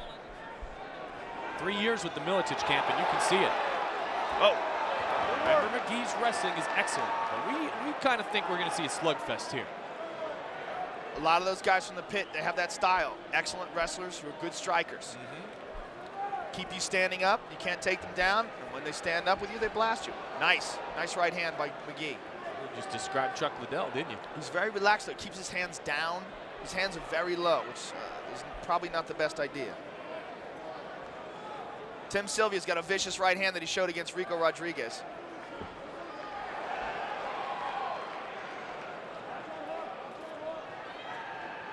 McGee went toe-to-toe with Pedro Hizzo, so we know he's got a great chin. He was also all over Josh Barnett in their bout until he gassed out. You're right. Whoa. There's a good combination. Sylvia, he's the one closing the gap. Hard to find a guy 6'10" to train with, so there might be some feeling out here on the long reach of Gan McGee. The both of them, they're just not used to seeing guys as big as themselves. Big right hand. Big right hand. That's what I'm talking about. McGee. He's rocked. Sylvia trying to finish it. And it is all over. It is all over. Tim Sylvia defends his belt and does it quickly. He's out bad. He's still out. His neck is up. Tim Sylvia with a big right hand has knocked out Gan McGee. Wow. Waited, time delivered, and devastated. Like I was saying before, Gan McGee looked very relaxed. His hands were down low, which probably isn't the best idea when you're facing a guy with that kind of right hand power. I guarantee you one thing, Tim Sylvia will never be a 5-to-1 underdog for anyone ever again. Yeah, bring on Fedor now. Pride heavyweight champion. No kidding, huh? That's the man in the heavyweight division right now, ladies and gentlemen. Let's take a look at that big right hand. Bam! That's it, on the button. The first one rocked him, the second one on the button. You notice when they were standing, he's just out there. Big John McCarthy wisely wrestles him away and rescues him. See, Tim Sylvia has a much more classic boxing style with his hands up, protecting himself. The first right hand rocked him a little, but the second one right on the button, and McGee goes down. And Sylvia finishes. There's a reason why guys keep their hands up and their shoulders up and their chin tucked down. Tim Sylvia had the classic boxing stance. Gan McGee was very loose and open, and he paid for that. Bring on Fedor, huh? Absolutely. Pride heavyweight champion Emelianenko Fedor is considered one of the best heavyweights in the world right now. But I gotta think right now, Tim Sylvia would have an advantage over him. There he is. Shaq Daddy's in the house. Somebody teach that guy how to fight. And he's sporting the UFC hat. And the crowd loves it. They are on their feet at the Mandalay Bay. Shaq has arrived. So see, now what did I say? If you're looking for somebody who's big, bring in the NBA, and here comes Shaquille O'Neal. Teach Shaq how to spar. Oh my. Well, didn't he do it in Kazam or whatever? Wasn't he sparring there? I think that's real. You know what? You're right. That was a movie. That's an excellent point. Bruce Buffer's all about reality. Ladies and gentlemen, we have a winner by knockout in round number 1 at 1 minute 54 seconds. For the winner, and still the UFC heavyweight champion of the world, the Maniac, Tim Sylvia. Eddie Bravo with the champion. I'm here with the UFC heavyweight champion, Tim Sylvia. Tim, congratulations on a phenomenal victory. How does it feel to finally prove you are the #1 heavyweight in the world? Well, first of all, I got a long spiel, okay, so get ready. I need to thank Joe Gold, Foreign Contact Fighter, InternationalSportswear.com, Fairtex, Rock Hard Nutrition, K's and Supplements, Westlake Mortgage, my team, of course, Militich Fighting System, my chiropractor, Mark Schmall. I want to thank all the guys up in Utah, Walt Bayless Combat Jiu-Jitsu. I had to go up here and train in the altitude. My main man, Jeremy Horn, was by my side the whole time, getting me ready for this fight. I love all the guys here. All the fans here, I had a huge, huge crowd, and I believe that's them right up there. I want to thank them all. They're all maniacs, man. Everybody back in Maine, Ellsworth, Eastbrook, Waltham, Franklin, all my friends back in Iowa. I love you all. Quad City Accelerations. Okay, we're gonna take a look at the end of the fight. This is the big right hand, the drop scan. We just made sure we kept our hands up. We knew that I was a better striker than him, and he tried a shot. I underhooked, shucked him to the side. When I saw when I hit his chin, I knew he buckled. I jumped on him again to establish the knockout. All right, congratulations once again. How about a big round of applause, gentlemen, for the UFC heavyweight champion, Tim Sylvia. 1 second, I want the mic. All right. Tim wants to say one more thing. Yeah, there's a lot of talk about Pride being better than the UFC. Rico went over there, showed him a thing or two. Bring Pride on. Wherever they are, I'll take them on, I don't care. Bring on the best heavyweight. Let's see what they got, baby. All right, congratulations one more time, Tim. Back to you, Mike and Joe. Super night so far. Let's continue in the heavyweight division. Andrei Arlovski against Vladimir Matyushenko. Matyushenko trains in LA. He might be a Shaq Daddy fan and a Laker fan now. One thing we know, this is truly the battle of Belarus. Hail of the Tape brought to you by Nitro, the official sports supplement of the UFC, found at nitro.tv. 8 years difference between the two Belarusians. Andrei Arlovski is 6'3", 243. Over 20 pounds heavier, 24 in fact, than Matyushenko. And a 3-inch advantage in the reach. Could that be a factor in a slugfest? Time will tell. Vladimir Matyushenko. Andrei Arlovski. Look for Matt Yushchenko to take this fight to the ground. Are you ready? Are you ready? Let's rock and roll. And Arlovski to try to keep it up on his feet. The master of Sambo against the 5-time big right hand. Russian wrestling champion. And there to the ground he will try to go. Good sprawl by Andrei Arlovski. Matt Yushchenko didn't want any of that stand-up as soon as he felt that right hand. He immediately tried to take him down. Now this reach is something I think Vladdy's going to have to size himself up against. The reach and the power. The guy's got vicious punching power. And again, only 24 years old. Stood toe-to-toe with Pedro Hizzo until he got caught with a big right hand and dropped and knocked out. But he learned from that. That's a lean 240 too. Yeah, and absolutely. And the fact that big right hand. And now Matt he's trying to finish hurt. Matt Yushchenko. Arlovski teeing away with the rights. Landless is watching to see if Matt Yushchenko can intelligently defend himself. And Vladdy does. Arlovski with a guillotine. He wants to step out of this, I'm sure. But Arlovski does have excellent submission skills as well. He just prefers to strike. While Vladdy is a wrestler, he's more of a pure wrestler than a jiu-jitsu master. In fact, he is a pure wrestler. So he didn't want to be on his back either. Good takedown defense by Arlovski. Oh. Wow, that reach is a definitive advantage here for Arlovski. Arlovski's clearly the better striker, too. Every time Vladimir steps in to swing, he takes a... Whoa. Looked like a slip. Whoa. Now Larry's going to jump in. It was a knee to a downed opponent. Because even if one knee's down, you're still on the 3-point. It's still a downed opponent. So no knee to the head, and he's been penalized a point. Vladdy with a good leg kick, and Vladdy tries to take him down, but he winds up mounted. Oh my. No. Full Very mount. bad This position. is a bad position for Vladimir Matyushenko. Vladdy went to take him down and stumbled and wound up being mounted. This is very bad. Now he's turning his back. Arlovski's got the hooks in. He steps away. Arlovski just wants to tee on the toes, baby. Tee on the toes. Oh, nice right uppercut. Straight kick. Vladdy is definitely... Oh, he's down out. he goes. And it is all over. It is all over. Referee Larry Landless has stopped the fight. Andrei Arlovski dominant against Vladimir Matyushenko. Ladies and gentlemen, we have a winner by knockout at 2 minutes, 14 seconds of the very first round. For the winner, the Pitbull, Andrei Arlovski. Tim Sylvia better keep his eyes out on that guy.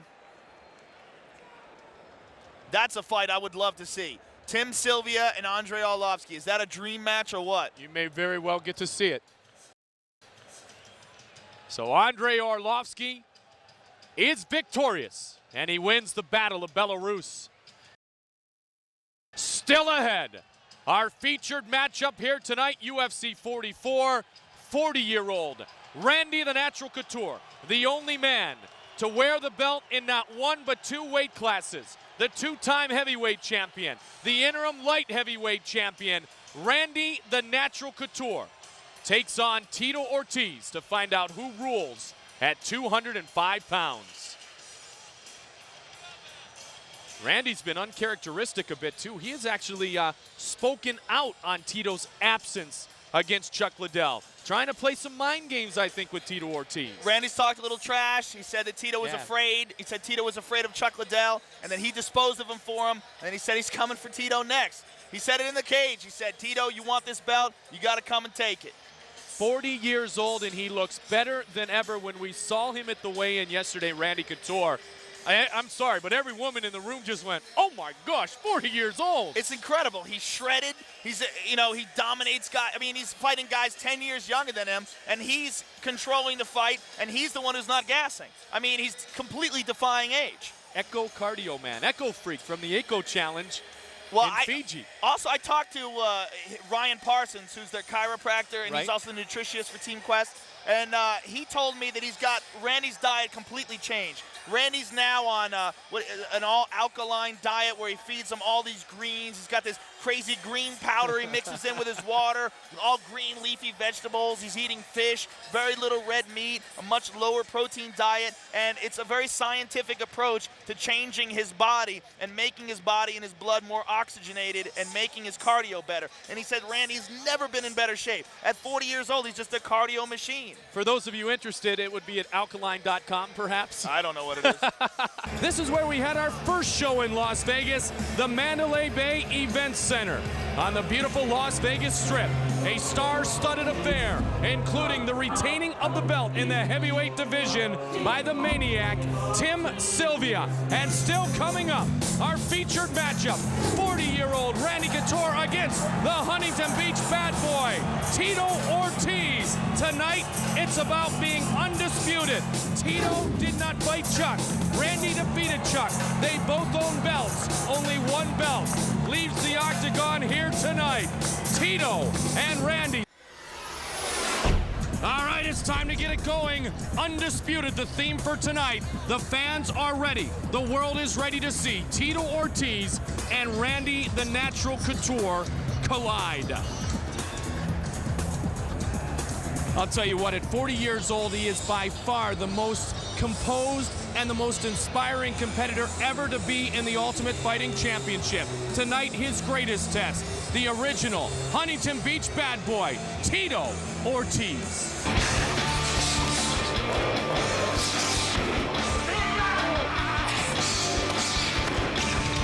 To get ready for this fight against Randy Couture, I brought myself up here in pure isolation for 12 weeks. Before, I've only did 6 weeks. I'm not only running up ski slopes, I'm strapping guys on ropes on a bike and pulling them up hills as hard as possible. I'm trying to push myself to the extreme.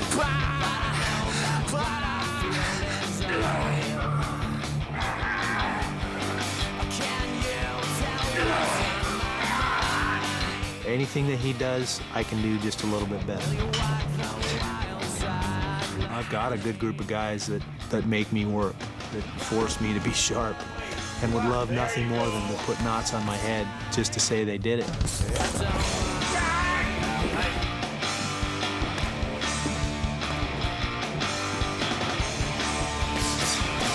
I've been wrestling for 30 years. I've wrestled at a world-class level. You know, Tito wrestled in junior college and college at Bakersfield for a year. This ain't wrestling, man. This is fighting. This is ultimate fighting, and there's nothing like it. I think the bell rings, and it's going to be who gets a takedown and is able to establish that top position, that dominant position. In Randy's mind is exactly the same as a fan's mind. Don't let Tito Ortiz take me down. And he didn't hold the championship for as long as he did, being a slouch, but I don't think he stepped in there and fought anybody that's going to come after him like I'm going to come after him.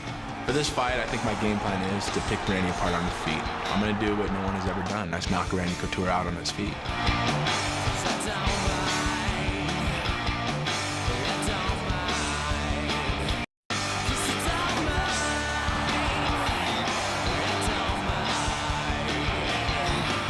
Randy fights great, but I'm a great fighter. I certainly deserve that belt. That belt around Randy's waist, it's a joke. I stepped up and fought Chuck Liddell, the #1 contender, and he wasn't willing to fight him. Once I beat up Randy Couture, Chuck Liddell's next. We need to have an undisputed title, and that's what we're doing. Tito needs to step in there, and we need to settle it once and for all. Two absolute animals. Oh my goodness, the time has arrived. Man, I got goosebumps just thinking about this. Randy Couture is the most inspirational man I think I've ever seen in my life. 40 years old, trains like a savage, unbelievable wrestler, developing kickboxing skills at like age 38, training with Maurice Smith, striking with Pedro Hizzo, outstriking Chuck Liddell. And then you got Tito Ortiz, who definitely's got something to prove. Tito Ortiz furious. People calling him a coward. He's never run from anybody. He's just trying to renegotiate his contract, and everybody calls him a coward. He didn't fight Chuck Liddell, but then Randy did, and Randy took the glory from him, and he wants it back bad. Well, you can just see it in his eyes. He has his chance. I just talked to Trisha Couture. She said, I'll feel better in 25 minutes. She hopes she will. She hopes she will. We know who she's rooting for. How about some of the other celebrities in attendance here tonight? Mike Clark Duncan. Tonight, my prediction personally is Tito Ortiz for the knee strikes and the elbow strikes. I think he brings a little bit more energy. I love Couture. He's a veteran champion. But tonight, I think it is Tito's night. Well, it's going to be a tough fight. We know they're both as good as they're going to get. The two warriors, it's hard to say. I just know Tito is so explosive and dynamic. It's hard to get out of the way of them punches and kicks. And you've got the calm and collected Randy. Who knows? Oh, tonight's the fight. I got my money on Tito Ortiz. You know, hopefully he'll get this victory and shut Randy Couture mouth up. I've known Tito for 10+ years. I predict every in this round is a victor. Anybody who gets up in this circle is an animal, a champion. But Tito is above and beyond the rest. I'm a big fan of Tito's, and he's going to win tonight. Well, you know, I'm here tonight representing for the XFC and the UFC. Tito Ortiz, the main man, punishment. Go put it down on Randy tonight. He's going down in 2, less than 2. Believe it. I'm going to have to go with Tito Ortiz tonight. Randy Couture is tough, but Tito Ortiz, he's something else. He's got everything, the whole package.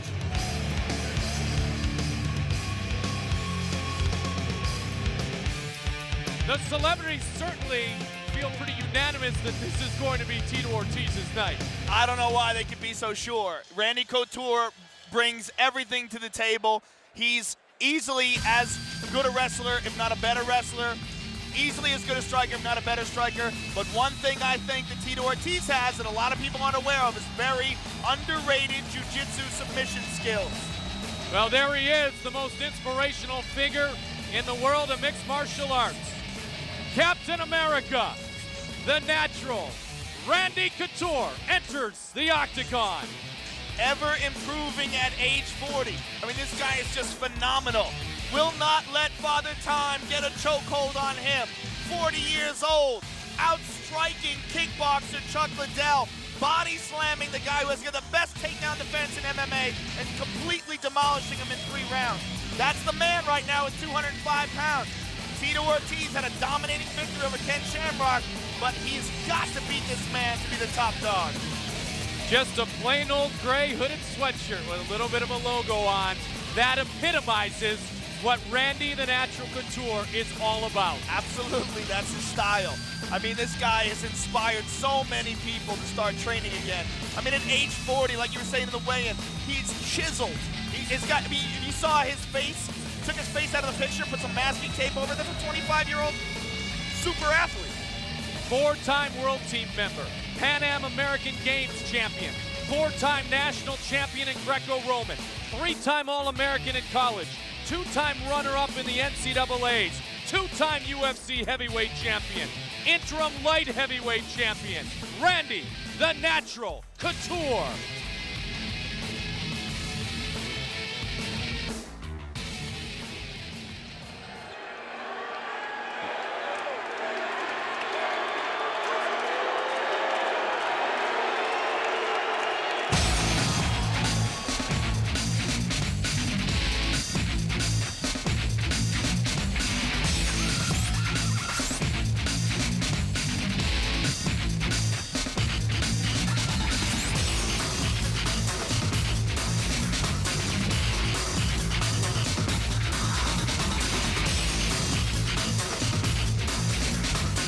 And there he is, the light heavyweight champion, Tito, the Huntington Beach Bad Boy Ortiz. I have never seen Tito so focused. I have never seen Tito so angry. He was in the ring today warming up, stepping into the octagon, throwing shadow boxes, throwing kicks. He looks mean and ready.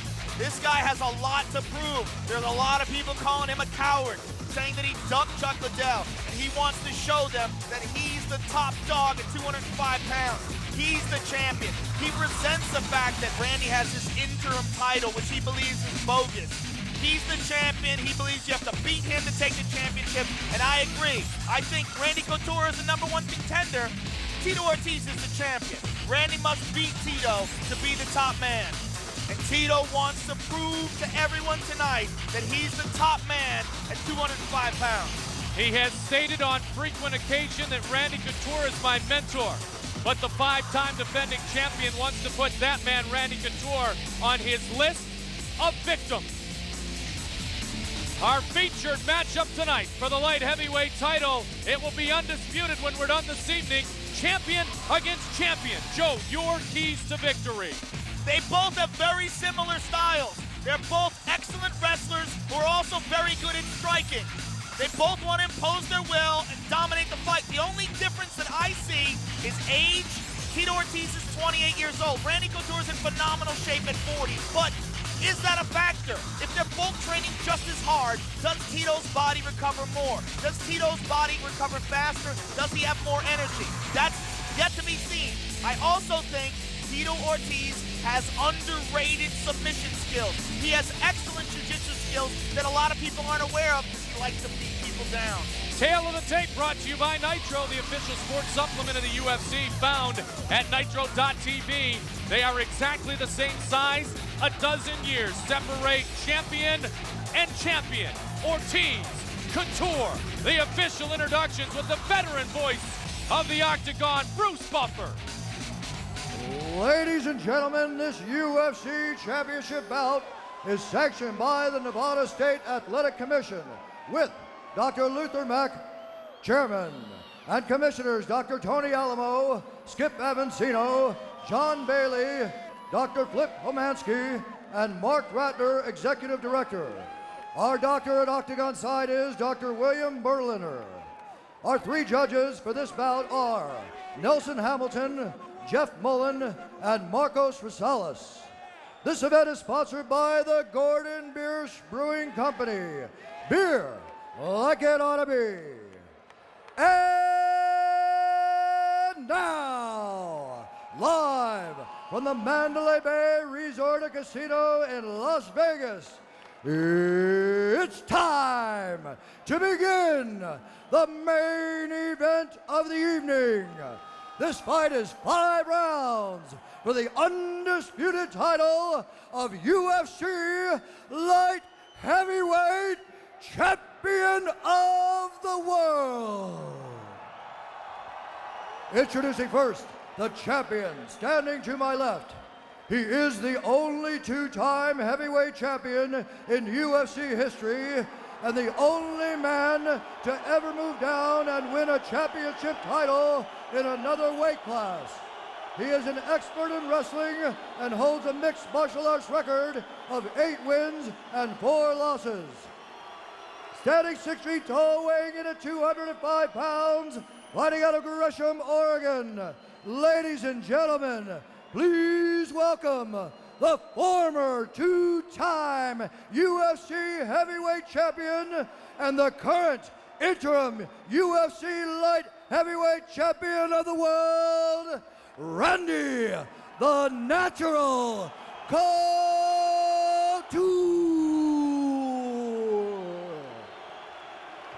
And now, introducing the champion, standing to my right.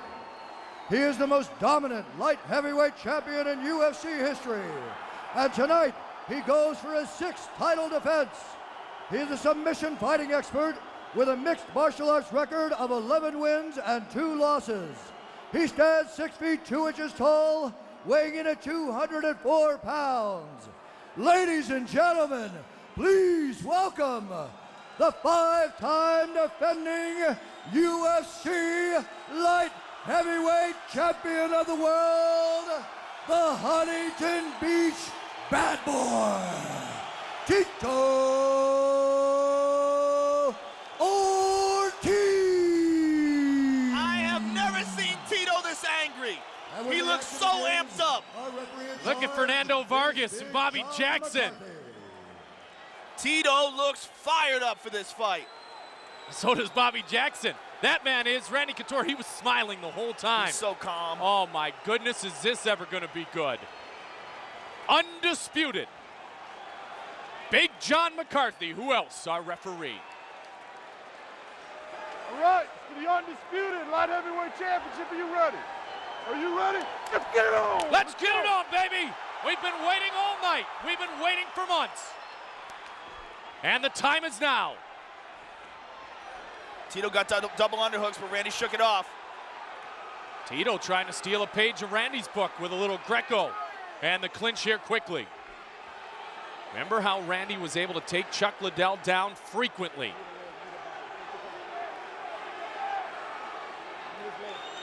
The strategy in the two camps has had to have been unbelievable. Tito's really trying hard for the takedown here. Absolutely. Randy's defending, but it looks like Tito's got a leg. There's no question ground and pound is the technique Watch your head. that Randy Couture does not like to have used against him. They both want to get the other one on their back. You're absolutely right. The real question is who operates better from their back. Randy has lost a couple times being on his back. Both those times to much larger opponents. Josh Barnett and Rico took control of their fight when they got Randy on his back. Tito's never been put on his back, but Tito does operate very well from his back. I've seen Tito do jiu-jitsu.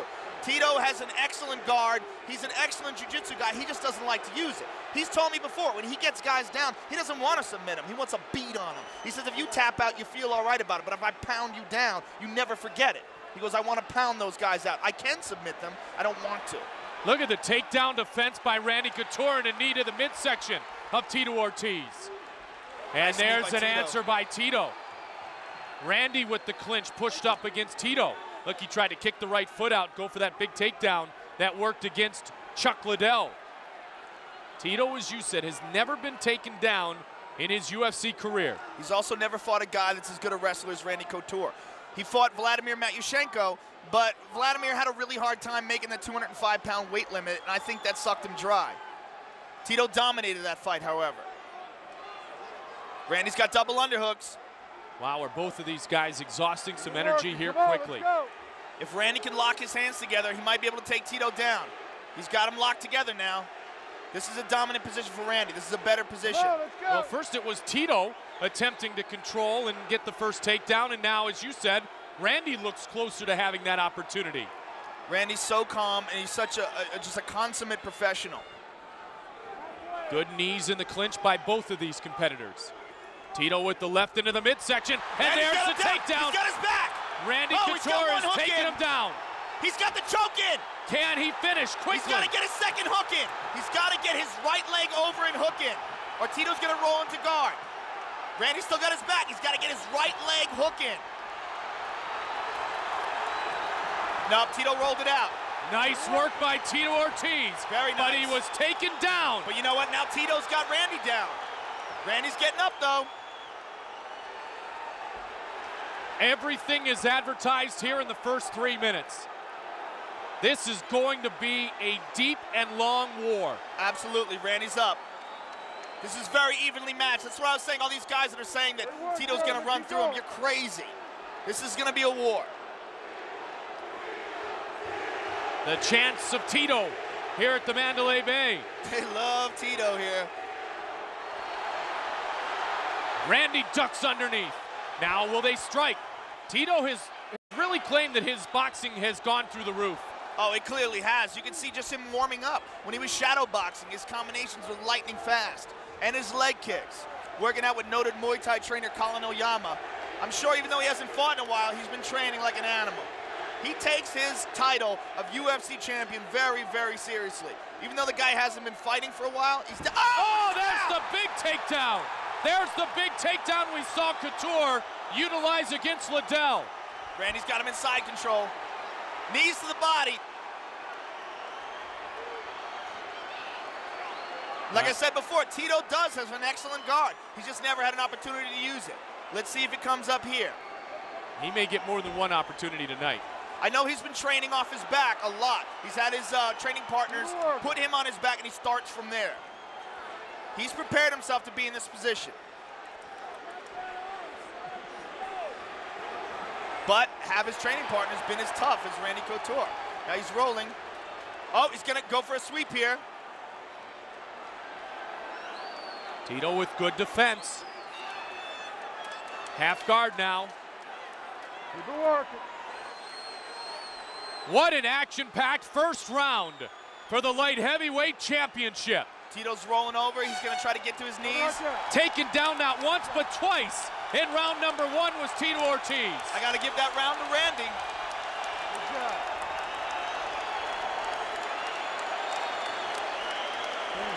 This is a war, ladies and gentlemen, no doubt. Look at how fresh Tito looks. All right, here Randy almost had the choke. He needed to get his right leg in as a hook. He had his arm across Tito's neck. He just could not secure that right leg over. It's open right there. He just needed to lift his right leg up and put it over Tito's right leg. And here's a takedown. He's got double underhooks. Boom! Just like he did with Chuck. That's the first time Tito's ever felt that in the octagon. Team Quest. 40 years young, Randy Couture, Captain America. Seconds out! Seconds out! Let's Shaking go. it out. Now, Tito said he thought that Randy was tired in that second round against Chuck Liddell. The Eco Freak. Look at him. And the Cardio King. Are you ready? You ready? Let's get it on! Scheduled for 5 5-minute rounds. Randy has never been defeated by a striker. He's outstruck the best strikers. High kick. Nice. Defended nicely. Couture again wants the takedown. Double underhooks by him again. Tito tries to reverse it. Wow, Randy's out muscling Tito here. You think that? Oh, Oh, he's down my again. goodness. Randy is out muscling Tito Ortiz in the clinch. Tito appears to be tired. Close guard and Couture trying to work Tito Ortiz up against the fence. Nice elbows inside by Randy. Belfort, Smith, Randleman, Hizzo twice. This is a Liddell. dose of Tito's own medicine. They've all been defeated by Couture. Many in this fashion, Joe. This is a dose of Tito's medicine. This is usually the position where Tito finds himself, on top of a guy pounding him against the fence. Keep working. He does not like this, I guarantee it. He's never faced adversity in the octagon except the one time when he fought Frank Shamrock. His only other loss, he got caught in a quick submission by Guy Metzger when he was a relative newcomer to the sport. He was basically a wrestler who was training with Tank Abbott, who was just a really tough guy. That was 6 years ago. That was May of 1997. Man, he has changed since that point. Absolutely, he's evolved tremendously. But has he had the level of competition that Randy's faced? Randy's faced Kevin Randleman. He's faced Pedro Hizzo twice. Josh Barnett. He's faced the top of the food chain, Rico Rodriguez in the heavyweight division. And then coming down to 205, he looked unstoppable against Chuck Liddell. And look at him here. Tito Ortiz on his back getting pounded against the fence. Ortiz has beaten Metzger and Bolander. Silva and Kondo, Tanner and Elvis, Matyushenko and Shamrock. And Randy Couture. The chants are starting to pump out from the Pacific Northwest. Couture. Gresham, Oregon.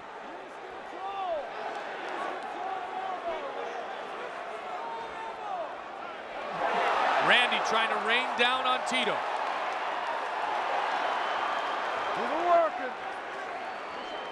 Working that left hand to take the breath away, the breathing pattern of Ortiz a bit. Tito so far is not doing anything in his guard. He's just trying to keep his hands up and avoid being pounded.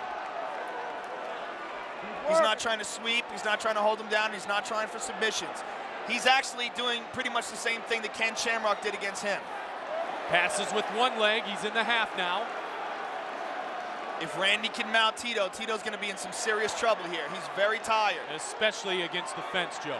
And he's taking those short, hard elbows to the face. Plus, is Tito used to this? He's not used to this. This hasn't happened to him. He's always been the front runner. He's always been the guy dominating the fight. He's never really had a tough moment in a fight. I mean, he got rocked once by Vanderlei Silva, and he came back to control him. But he's never been in a position like this before. Don't forget UFC.tv, great UFC programming in October. Log on for the latest and the greatest, the networks and the times. UFC.tv, full results from tonight's UFC 44 Undisputed. Congratulations to Tim Sylvia defending his heavyweight belt. There will be no arguing, there will be no interim. There will be no, I didn't fight you, you didn't want to fight him. There'll be no questions left after the end of this one. Randy's almost past his guard now. He's just got to avoid that left leg. He's got it. He's past the guard. Nope. Now he's back in half guard. Tito's trying to stand up. He's got a hold of Randy's head. Tito trying to work the solar plex area of the chiseled Randy Couture. 40 years old. 12 years older than Tito Ortiz. And Couture showing the great will and determination in this ground game. Putting Tito on a position we have not seen him in for years, if at all. Uh-oh, Tito's going for an armbar. We know Tito does have submissions. He's never used them in the UFC, but he definitely does possess them. We saw him submit Yuki Kondo, but he hasn't really used submission skills other than that. The old net crank. Randy dominant for landing elbows. 10 minutes of action here.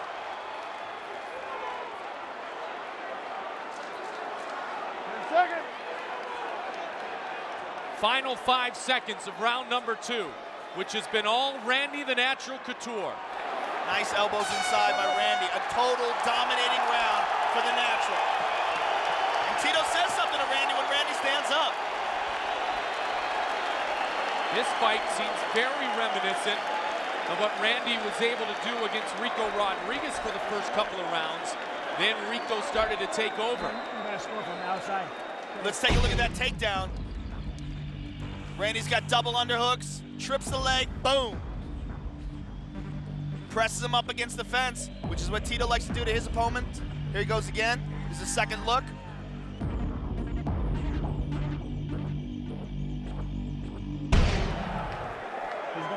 Randy's not even winded. Whatever this guy's eating, I want to eat it. It's not that crazy diet. I want to try it. Alkaline.com. I don't know what it is. Crazy leafy green vegetables and fish. I want to get a list from Ryan Parsons. Tell me what to eat. Ortiz. The celebrities in the house tonight love it.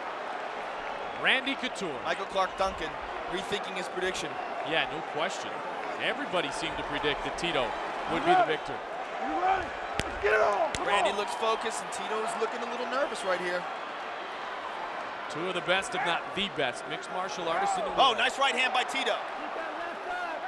Maybe Tito changed his strategy a bit. Tito does have much improved stand-up. Maybe he thinks that's a better idea for him right now. Looking for another takedown is Randy Couture, staying with his game plan. That's the one thing about Couture that he's so disciplined with. Staying with the game plan, being persistent in what he feels is going to be most effective. Can he get Tito down again? Yes, he can. Unbelievable. Persistence and dominance. He's a pit bull. This is a guy who looked up to Kenny Monday when he was aspired to wrestle and compete like Kenny did, the Olympic champion from 1988. On numerous occasions, Randy the Natural Couture just missed Olympic opportunities.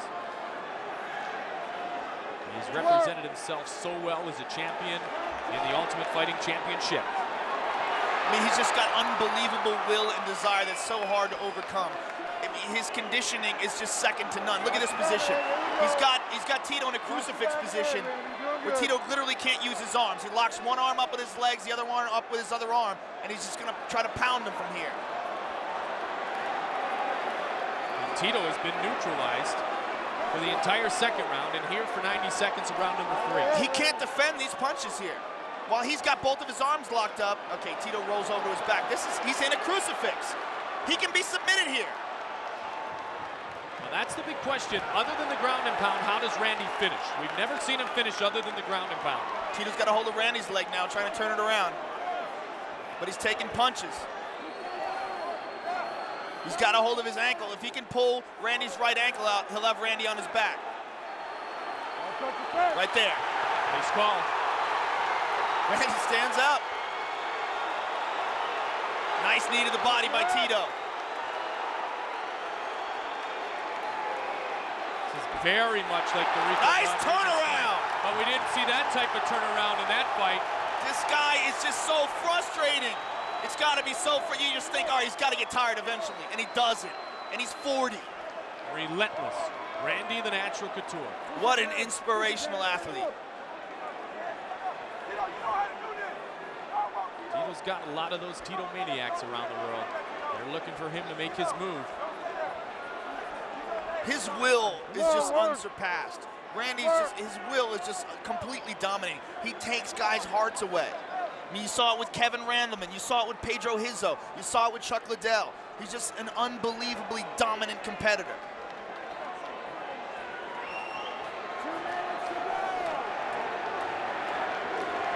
chants are starting to change. The crowd is starting to shift towards the natural. Absolutely. Tito is taking some punches here. Does not look good. He's defending a lot of them. There's a good elbow. Absolutely. There's a good elbow. What can Tito do, Joe? Well, he's got to lock him up in the guard and try to control him. He's got to control his head, go to full guard, control his body, and try to sweep him. What he's doing right now is not working. He's just basically holding on and hoping Randy makes a mistake. But Randy's maintaining the position, and he pounds him through the entire round. That's what he did through the entire second round. He's doing it through this round. And look, you see Tito's guard. It's just laying there. Reminiscent of how Ken Shamrock fought against him on the bottom. Tito's got to get up from here. He's got to grab a hold of Randy's body and lock his legs. He's got to do that. He's got to stop him from raining these punches down, or he's never going to turn the tide. He's taking some punches here. Randy working the elbow. Tito trying to strike back from the guard.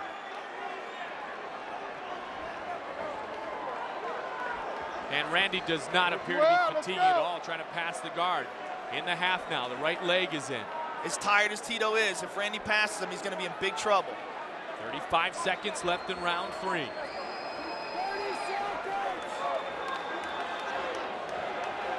Oh, Randy's passed. He's just got to get Tito's left leg out, and he's completely passed. He's mounted! Oh, and Tito swept him right almost. Back off. Tito almost swept him. Come on, let's go. Time's going to run out on Randy if he does get the mount. He's got it. He's got side control. Time's going to run out here in round 3. You know what? He can do a lot of damage in 5 seconds. Oh, we've seen that, haven't we? And there it is. Yeah, he did. Yeah, he did. That's a lot of moral damage, too. Believe me, Tito Ortiz is not happy right now. What is going through the mind of Tito Ortiz? Complete, total frustration, trying to figure out what to do. What's the game plan? Score some points for me, man. No more clinching. Fire some shots on him. On the bottom, use your feet against his hips. Get away. Get away. They can fight you, man.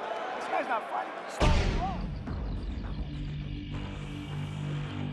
Here's a reversal. Randy gets Tito on his back. And pulls him away from the fence. Something that Tito's used to doing to his opponents. This fight ain't over. Well, Randy quoted a lot. Unload the big ass knee. Randy stated at the start that he wasn't going to hunt Tito down, that he was going to be conservative early. He was in the first round. He hunted him down with the takedowns in the second and third round. Randy, at 40 years old, looks to be the fresher fighter entering into the 4th round. Unbelievable. Now the corner set for Tito to throw some bombs early. Oh, big right hand by Randy, and another takedown immediately. And they are on their feet here at the Mandalay Bay Event Center. That took no time at all. Tito tried to come out, get the strike as his corner had suggested, and Couture with cat-like speed drove in, got the double leg, and drives into the mat again. 4th round here. Randy looks to be the stronger fighter. Unbelievable. Randy Tito's trying to going pass. for a sweep.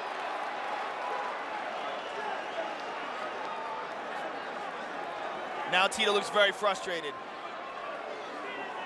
You are absolutely right when you said earlier that he's taken a page or 2 or 3 out of Tito's book, because this is what Tito does to opponents.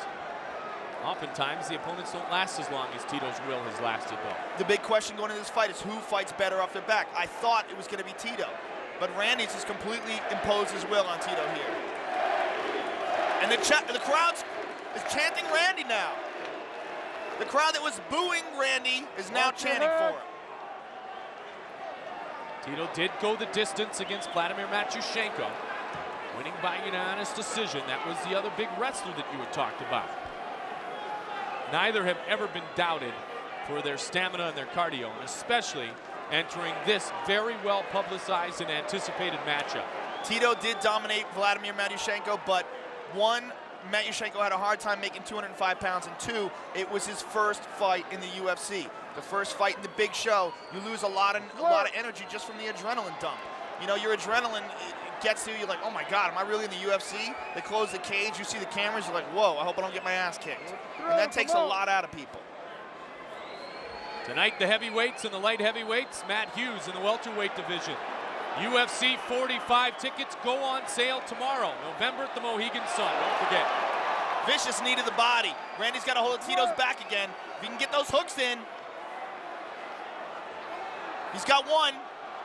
He's rolling him over. He's got to get that second hook. He's got to get his right leg across Tito's right thigh. Otherwise, Tito's going to roll him over and he's going to be in his guard. Mount!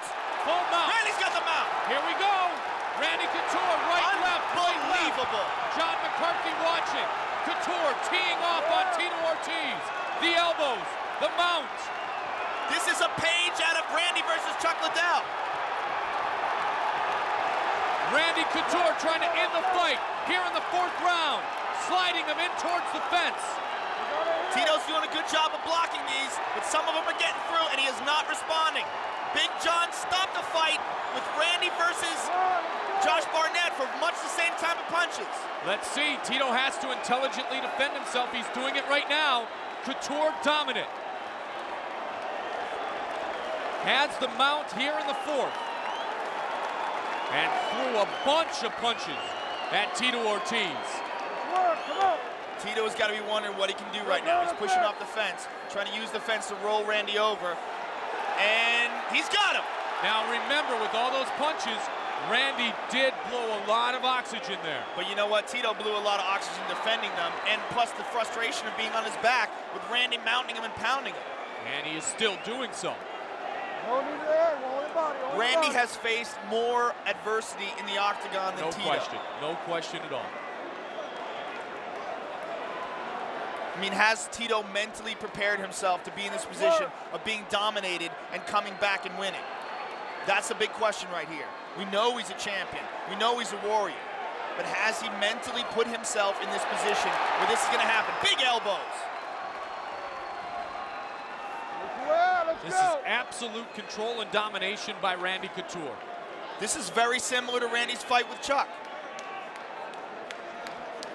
That one ended 2 minutes, 39 seconds into the 3rd.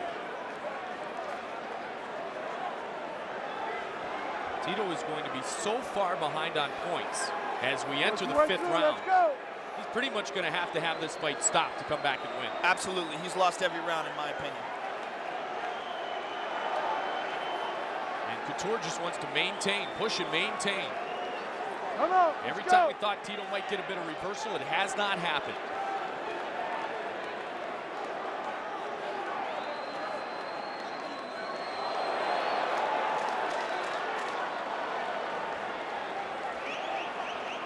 One-sided, lopsided. Randy Couture will enter the 5th and final round with a huge lead on the judges' scorecard. Unbelievably dominating performance by Randy Couture. Tito walks back to his corner, shaking his head in disgust and frustration. Let's take a look at Randy Couture. Mounting Tito, just raining down bombs. Tito trying to punch from the bottom. Big elbow. Here's a big right hand from Randy Couture. Bam. Right in the face. And then elbow. He blocks the punch. He comes over where the arm is not there, and he slams him down with an elbow. That's it. This is the final round. Choke him out, wrap your legs behind his back, and that's one for everything. Seconds out. Go. Colin Oyama, his coach, telling him to choke Randy out.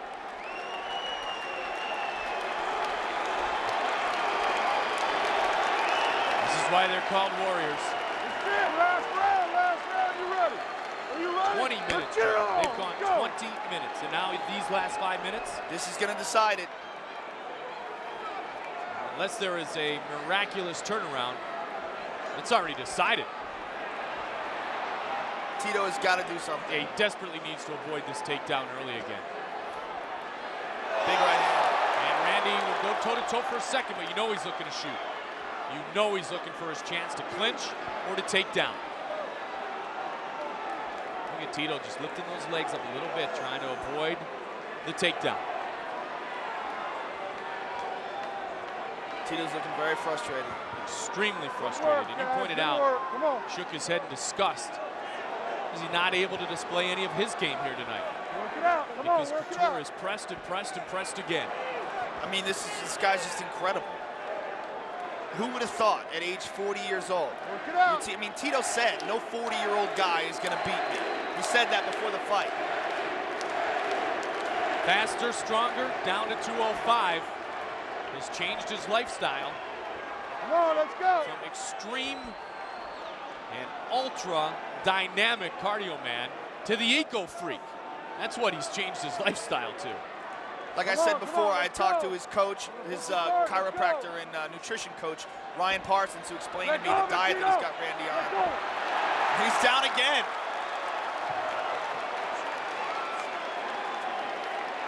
If he can hold on here for another 3 minutes, Randy Couture will undoubtedly be the undisputed light heavyweight champion. Randy's not trying to hold on. He's trying to keep pounding him. He wants to decide this one on his own. Tito has 3 minutes to do something. Tito felt that Randy had gassed a little bit against Chuck. I don't know. I don't see any bit of fatigue from Randy Couture here tonight, nor Tito Ortiz for that matter. Tito's just frustrated. He's a cardio machine as well, but you know what? That doesn't do any good when you're on your back getting pounded. I mean, he hasn't gassed, he hasn't worn himself out, but he has been beaten down.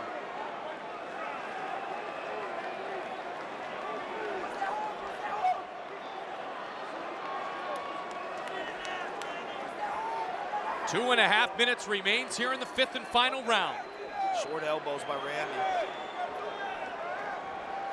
Come on, work.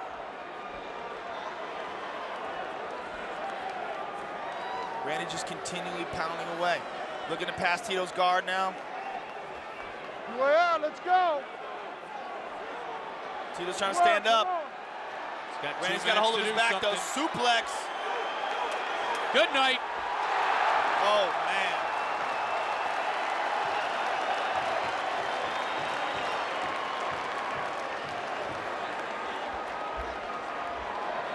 Randy can get his back here again. Just got to get his hooks in. He's got a hold of him. He's inside control. No, he let Tito get in the half guard. He doesn't mind this. He's very content to just pound him away and elbow him from this position.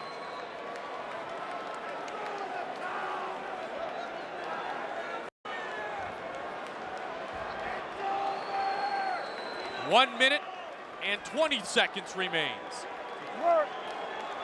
Unless Tito can pull out a miracle victory by submission or knockout, somehow Randy Couture has defied the odds and at age 40 years old has completely dominated another young opponent. So he'll become the first 4-time champion and the first with 2 titles in 2 different classes. Incredible. Tricia Couture said she'll feel better in 25 minutes. She was right about the 25 minutes. She was also right about feeling better. Tito's rolling for a knee bar. Tito rolled for a knee bar. If Tito's got the energy, no, Randy's stepping out of it. He's got 37 seconds to pull this off. Randy's patting Tito my in the ass. goodness. There's the shot. Him in the ass. That was not a tap. That was not a tap. That's a pat. That's a statement. He's spanking. Oh my goodness. There's nothing Tito can do. That is just humiliating right there. Yeah, that is a huge statement. Tito's got a hold of Randy's ankle, but he's not doing anything to it. Yeah, with 8 seconds left, he's going to have to take it off. It's all over. Randy the Natural Couture, Captain America. Unbelievable. Is the undisputed light heavyweight champion of the world. That guy is my hero. Unbelievable. Tito just yelled in frustration and threw his mouthpiece on the ground. Unbelievable. 40 years young, Captain America, ladies and gentlemen. That's the baddest dude on the planet. Wow. What an impressive and inspirational athlete.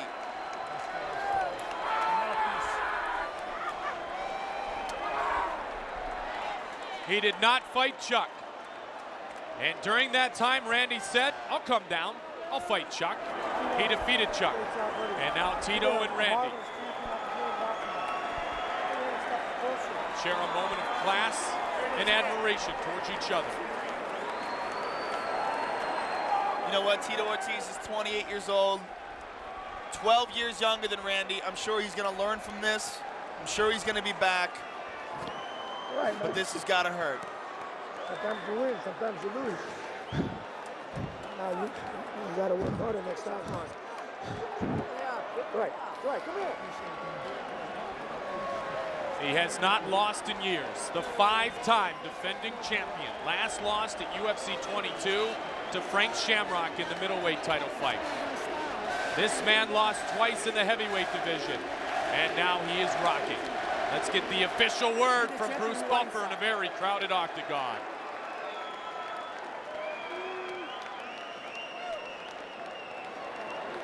Ladies and gentlemen, let's have a big hand for these UFC warriors. After 5 rounds, we go to the judges' scorecards for a decision. Judge Nelson Hamilton scores the bout 50-44. Judge Jeff Mullen scores the bout 50-44. And Judge Marcos Rosales scores the bout 50-45 for the winner. And now, the undisputed UFC light heavyweight champion of the world, Randy the Natural Couture.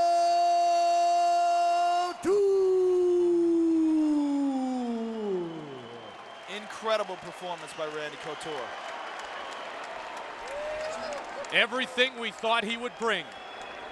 And it was too much for Tito tonight.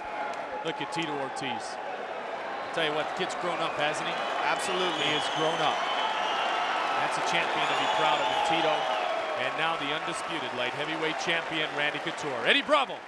I'm standing here with the new, undisputed UFC light heavyweight champion of the world, Randy.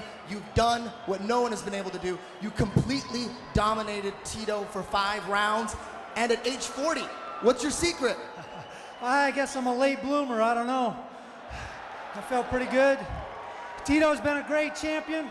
He's had a long-standing run in light heavyweight division. I'm honored to have fought him tonight. He did a great job. Thank everybody for coming out. My sponsors, 24-Hour Team Sports, HCK, The Tire Barn, Submit.com, Nitro.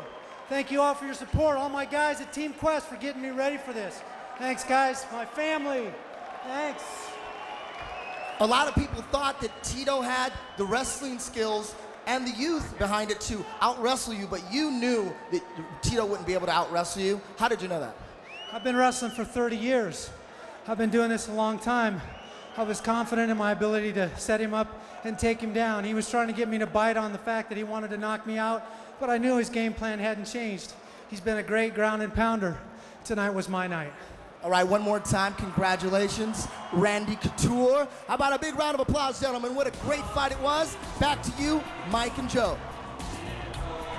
What a moment for Randy Couture. Another defining moment for Captain America, your UFC light heavyweight champion.